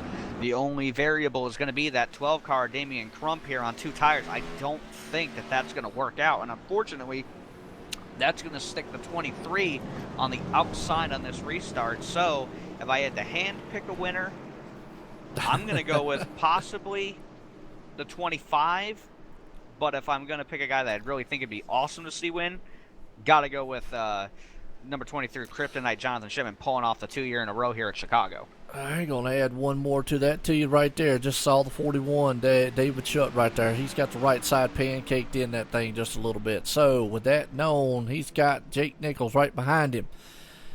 Not going to be an SRA camp here, but we do have Tyler Desharm, Bobby Cheney right there. And I don't even want to speculate as we're getting set to go back green flag. Yeah, it's going to be very tough to call here, and it's going to be interesting to see what happens with that 12 car in the restart. You ain't lying. More Midwest right here as we're getting ready to come out of turn number 4 here. Pace car's going to take that hard left turn. He's going to send these monster machines a-flying. Damian Crump took 2 tires. He's going to try to keep it outpaced right there and out front. Right there, though, look at Tyler Desharm and company behind him. You got Jonathan Shipman, Bobby Cheney right there. And just like we thought, look at that. A uniformed line. They left Jake Nichols and Crump's around. And it's a big crash. 23's involved. Oh, and Mike Rominger and Aiden Young get together at the end of it, and that's going to collect a 17 as well. Ouch. And Jake Nichols is involved. Yes, he is. That 73 had the toe. He was all torn up. Oh, no. Well, you wanted drama? You wanted excitement? Oh. Look no further. He just got clobbered by the 00, too. Go ahead and say it one time, Ryan. Go ahead and say it.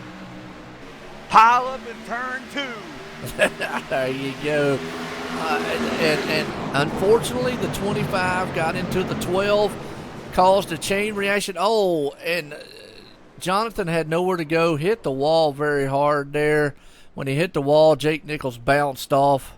Let's go to the number 12 machine and watch him right there. So I was watching him. Oh, wow. Yeah, and Jake Nichols has to tow. Folks, I'm going to tell you what. Bobby Cheney made it through it, and he's sitting in second spot. He does not have to win this race. Let me repeat that one more time. Does not have to win this race to bury Jake Nichols in a hole going with 2 races left here. You want to talk about somebody's getting excited now, and I don't even have any Monster Energy drinks, and my blood pressure and excitement, my hair on my arms just flew up a little bit because now, man, can we actually have a new champion being crowned this season? It ain't over with yet, folks. And let's take a look here. We've got what is going to be coming to 17 laps to go as they come around next time by. Look at the man who worked his way back out in front. Hang on 1 second. Well, I'm gonna show them. I want to show them a replay here, kind of in slow mo. Okay. Of the 25 just ran up on the 12 so fast, got up into him. Jonathan Shipman had nowhere to go. Jake Nichols was right there. Bobby Cheney gets through. It was just a huge pile up from that point on, folks. Wow, I hated on those guys' ends. I mean, cars everywhere. Tyler Sifford was involved. Man, that's a lot of the Solar Flare guys involved on that one. Nate Trito was the only one that got through there, Ryan. Yeah, unfortunately, 25 just had such a run. The 12 car came down on that deal and just clipped them. Those 2 tires were just, not fast enough on the restart. And you hit the nail on the head. The 23 gets involved when the 12 goes around. Jake Nichols nowhere to go. Mike Rominger also involved. Aiden Young, Nick Hunt, you said it as well. Tyler Sifford was also involved. Nate Trito got a piece of it. So these guys are all going to be trying to figure it out here as we're coming to the restart. But we've got a very shaken up top 6 now. We've got Matt Walzenbach going to restart in the lead. Yep. Nate Trito is going to be second. Tommy Amassi finds himself in third. Michael Muller is going to be 4th. Tyler Sifford up in 5th. And Nathan Shiflett, the highest he's been all night long, is going to find himself. Oh, Trito's getting a why is he going? He getting an EOL for something? Yes, he is. Nate Trito has what got happened? an EOL. He didn't. He wasn't the cause of the wreck, so what maybe happened out there wasn't the admins to get up with us, or if you hear what they're talking about. And I'm going to tell you what, right now. I'm going to go back and take a listen, see if I can hear anything for the 97. I didn't. And while you're doing that, the number 7, Tyler Sifford, did not go in and use his fast fix. I don't know if he has one. And that whole front of that car is bashed in, so he's not going to be very fast and competitive. But, man, Tommy Amassi, folks, started 21st and is right now in second. And Matthew Walzenbach, boy, I tell you what, if he pulls off this win tonight, that man's going to be spreading Jaeger all over victory lane here because started 19th, currently second. Michael Muller, I don't know. I give up. Wow. That's all I got to say. Chicagoland. Wow. Extreme Motorsports has done something tonight. Put something in the water. You ain't lying. And I do have an update. The 97 had damage, and he requested to be EOL so that he would not be in the way, would not have to move up out of these guys' way on the restart. He did not want to hinder the finish of this race. I'm wondering why the 7 wouldn't do that either. I'm not 100% sure, but I will say it may have something to do with the driver that is directly behind him. Yeah, but I'm going to be honest with you, not a way to stay Mr. Popular. Yeah. By doing a move like that. I mean, you definitely don't want to hinder a champion. No. I'm just suggesting it could be. Ooh. Now, if you're in Bobby Cheney's shoes, let's just say this right now. You know there's a bunch of cats up here and ain't been up here all night long. You know you're right there in 6th spot. You don't have to win this race. I know he wants to. Don't get me wrong. He's just flat out and going to try it. But he knows Jake Nichols is 2 laps down. Jake Nichols cannot make up any spots, folks. 17th is high as he can go right now, period. Yeah, if you're Bobby Cheney, you're going to take this as easy as you can because you don't want to get yourself wrecked. Well, Ryan, here we go. Boy, the light's out, and the pace car takes that hard left turn on pit road right there. Matthew Walzenbach needs the start of his life. And you said it. Yeah, the number 7 just cannot go, and it's right there. And it's going to be short but not his. Yep, Bobby Cheney jives on the inside, and we'll go right by him. So, with that said, old Tommy Amassi, man, a good sportsman up there. But, man, Matthew Walzenbach, boy, he checks out and is gone. Yes, he has. But the best thing in the world for the 29, and I just realized it is the 49 of Nathan Shiflett, who has put himself in a good position here on this restart as well, here battling to try to get to third. Not forgetting, those two are basically teammates. Could that 49 play a factor here? Is there going to be 3, almost 4 wide as they go to turn 1 and 2? They're going to get it sorted out back side by side. The 27 still to the inside of the 49. Man, yeah, they are. I don't even know where to daggum begin right here, but the 99 is like on a tear. Mr. Consistency is trying to bring it to the front right there. He's on the outside there, running on the 05 machine, or he's right behind him, but he's also bringing the number, what is that, 13? Is that Justin Gable? Yes, it is. 13, Justin Gable in a good spot here as well. And Tyler Ducharme making moves on the apron right now. That 25 is going somewhere, buddy. Yeah, it is right now. These guys are nose to tail, wheel to wheel, side by side. Aiden Young's up there battling it out in 6th spot. Look at the kid go. Looking very, very good right there, man. These guys are beating and banging, man. They are knocking each other's teeth out as they're going around this track. Chicagoland here for Extreme Motorsports. Folks, we are race number 3 of the chase, and you better believe it has just heated up because the action is just definitely...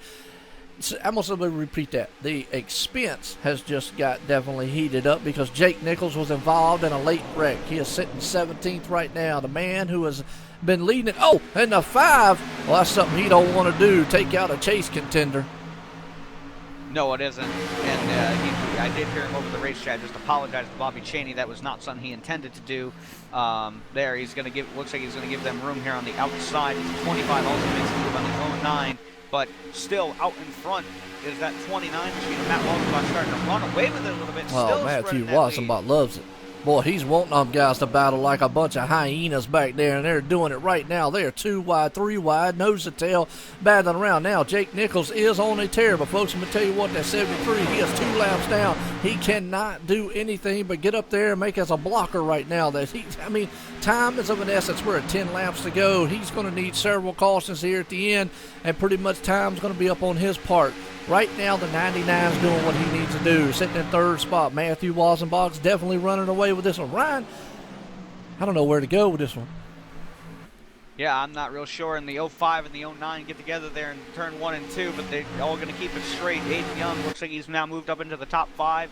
That 99 of Bobby Chaney starting to close in on the 49 and Nathan Shiflett. And Nathan Shiflett, though, still doesn't quite look like he's able to keep up with his teammate, Matt Walzenbach, who, as you said it, Joe, less than 10 to go now, is loving what he's seeing out that rearview mirror. And I did want to ask, Joe, if Matt Walzenbach gets this win, would it be okay if I was the one to do the interview this evening? Well, we can do that. I don't see why not. Right now, we still got a little to go, but he is definitely checking out here. He's got a 1.1 second lead, as old John Marine out in the chat asked. Right now, David Shutt, man's trying to block on the number 4. These guys, man, are just a bunch of wild, hungry, mad dogs back there, man, beating and banging on each other. Matthew Walzenbach, the man out front, loving every minute of it.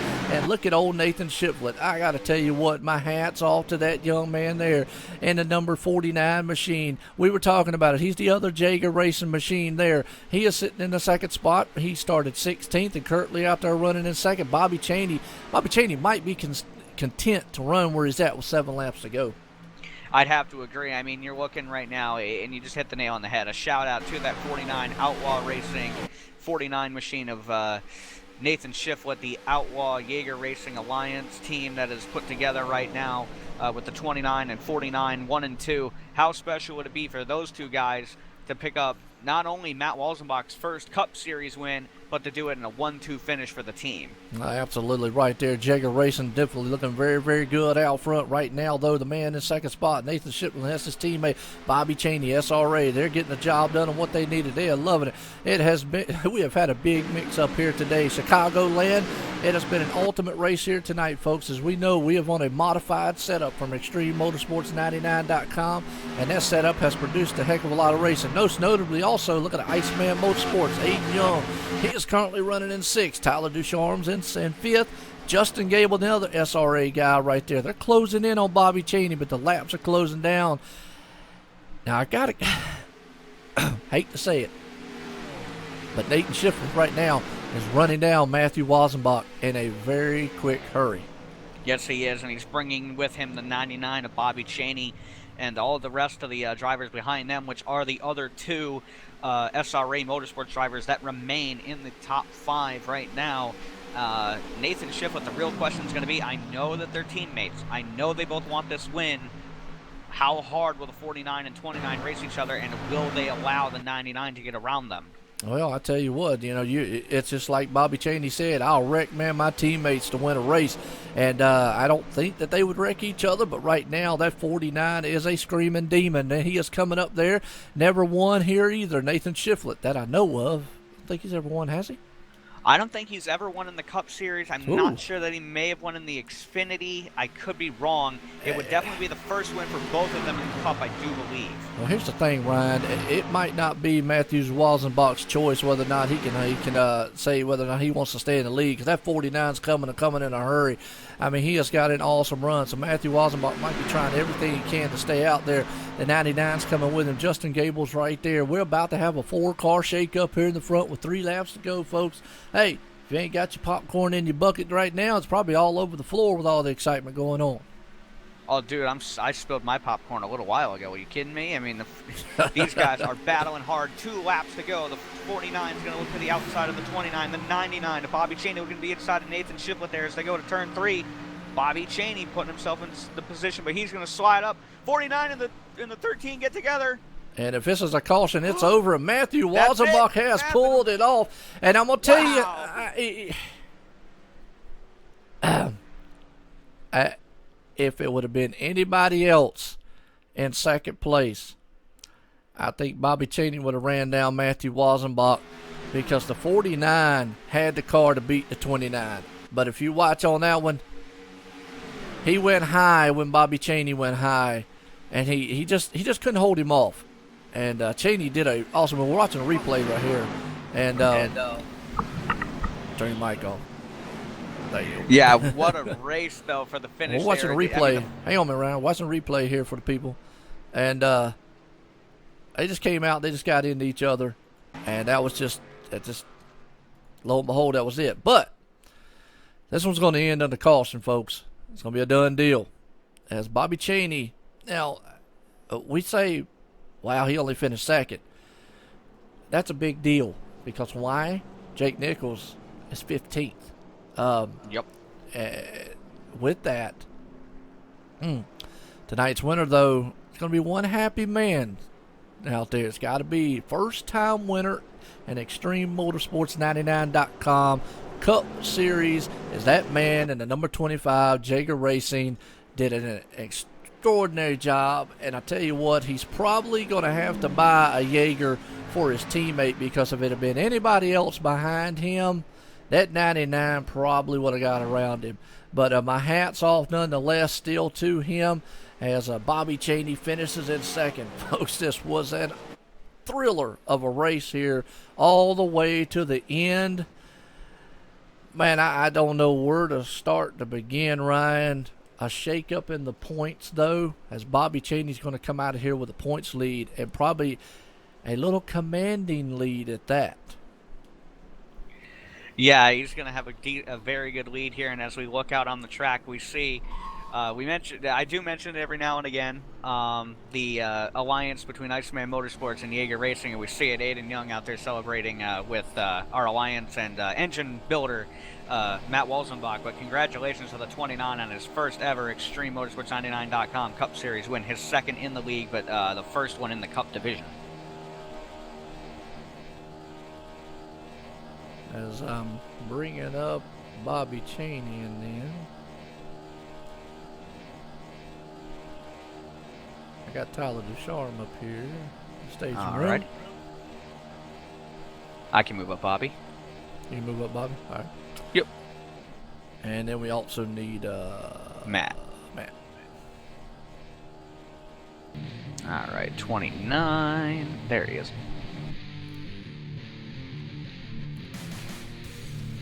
All right. Tyler finished third, correct? All right, he did. I'll bring him up here. He did. I'm going to bring him up here into the thing here, and I'll get an interview with him here, Tyler Ducharme, here tonight. Tyler Ducharme's Joe White in the booth. Got a copy? Yeah, I got you.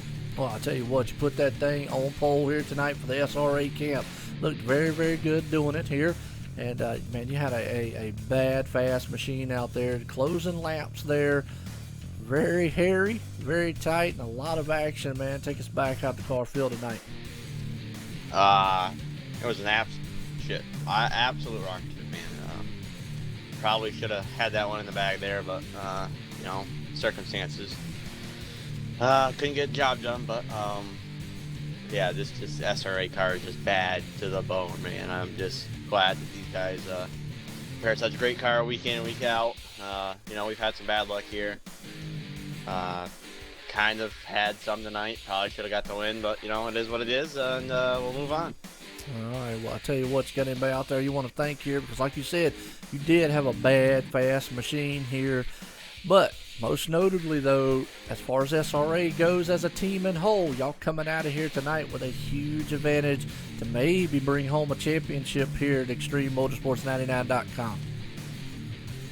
You know, I just got to thank the Sim Racing Authority. I wouldn't be here if it wasn't for them.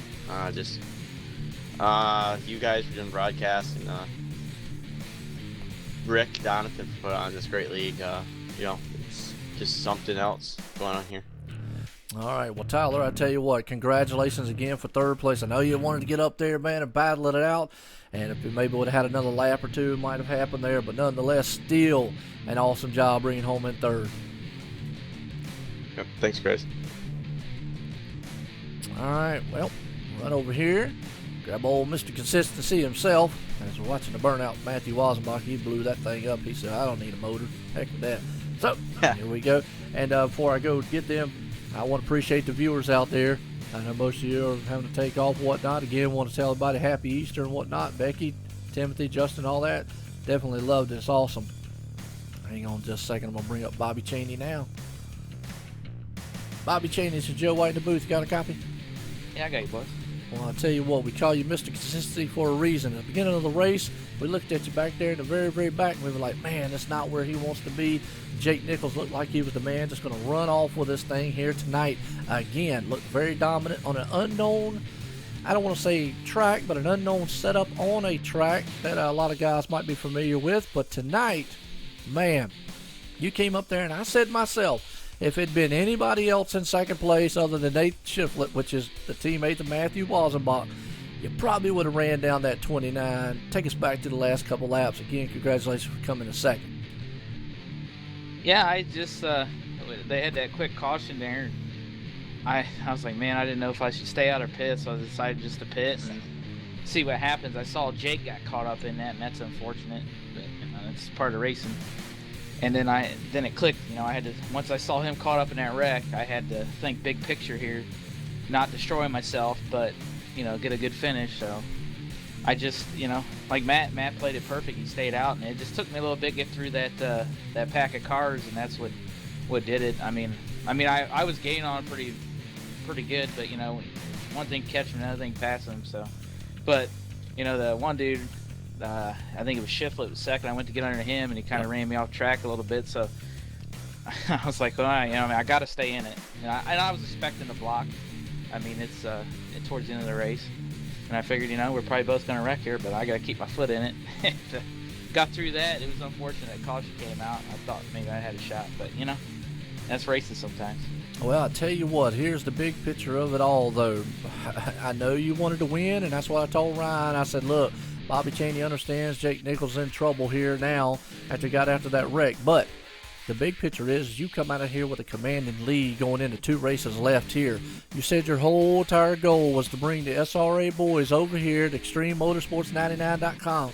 And from the beginning of the season to now, y'all have unpacked with y'all's Toyotas, your Chevy, and your Ford, and y'all said, look, we're here to make a name for ourselves, Sim Racing Authority. We're the authority of what we do over there at SRA, and now we're showing it here in Extreme.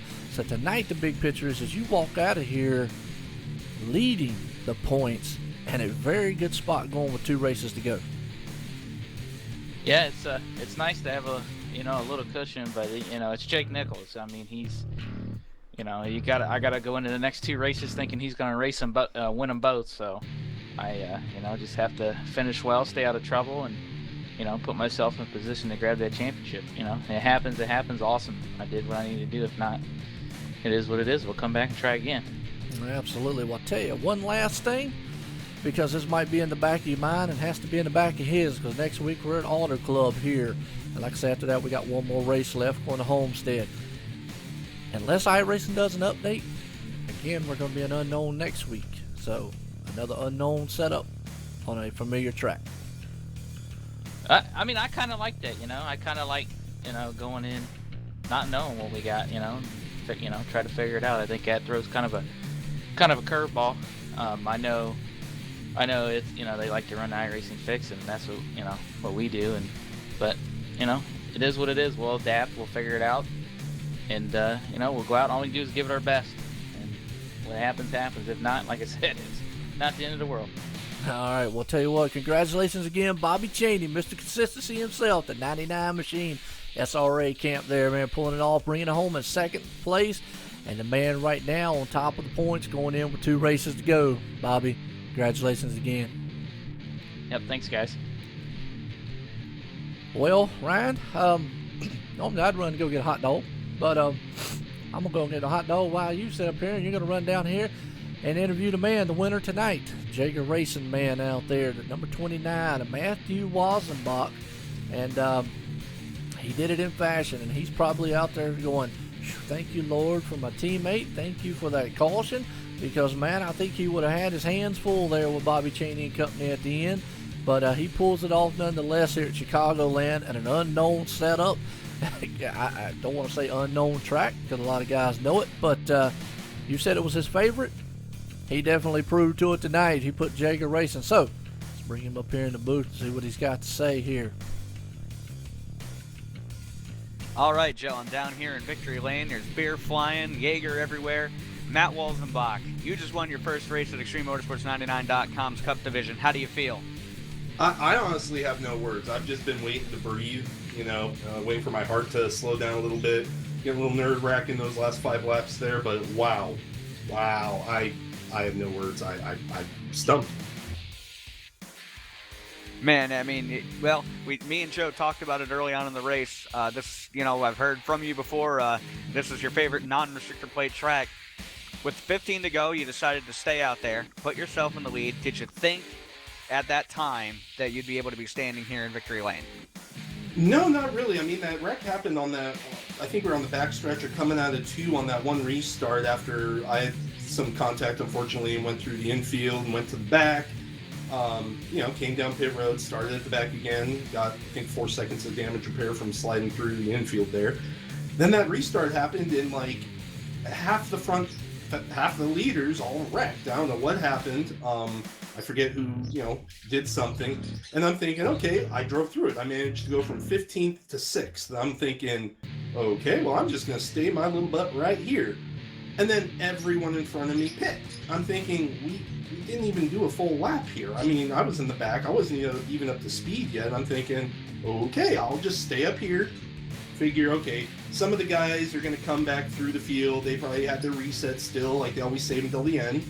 And all of a sudden, I got that great start there, and no one was catching me until I started to get myself nervous and panicked and almost did lose it. I saw everyone getting closer. I'm like, oh, crap. But yeah, I did not expect that at all.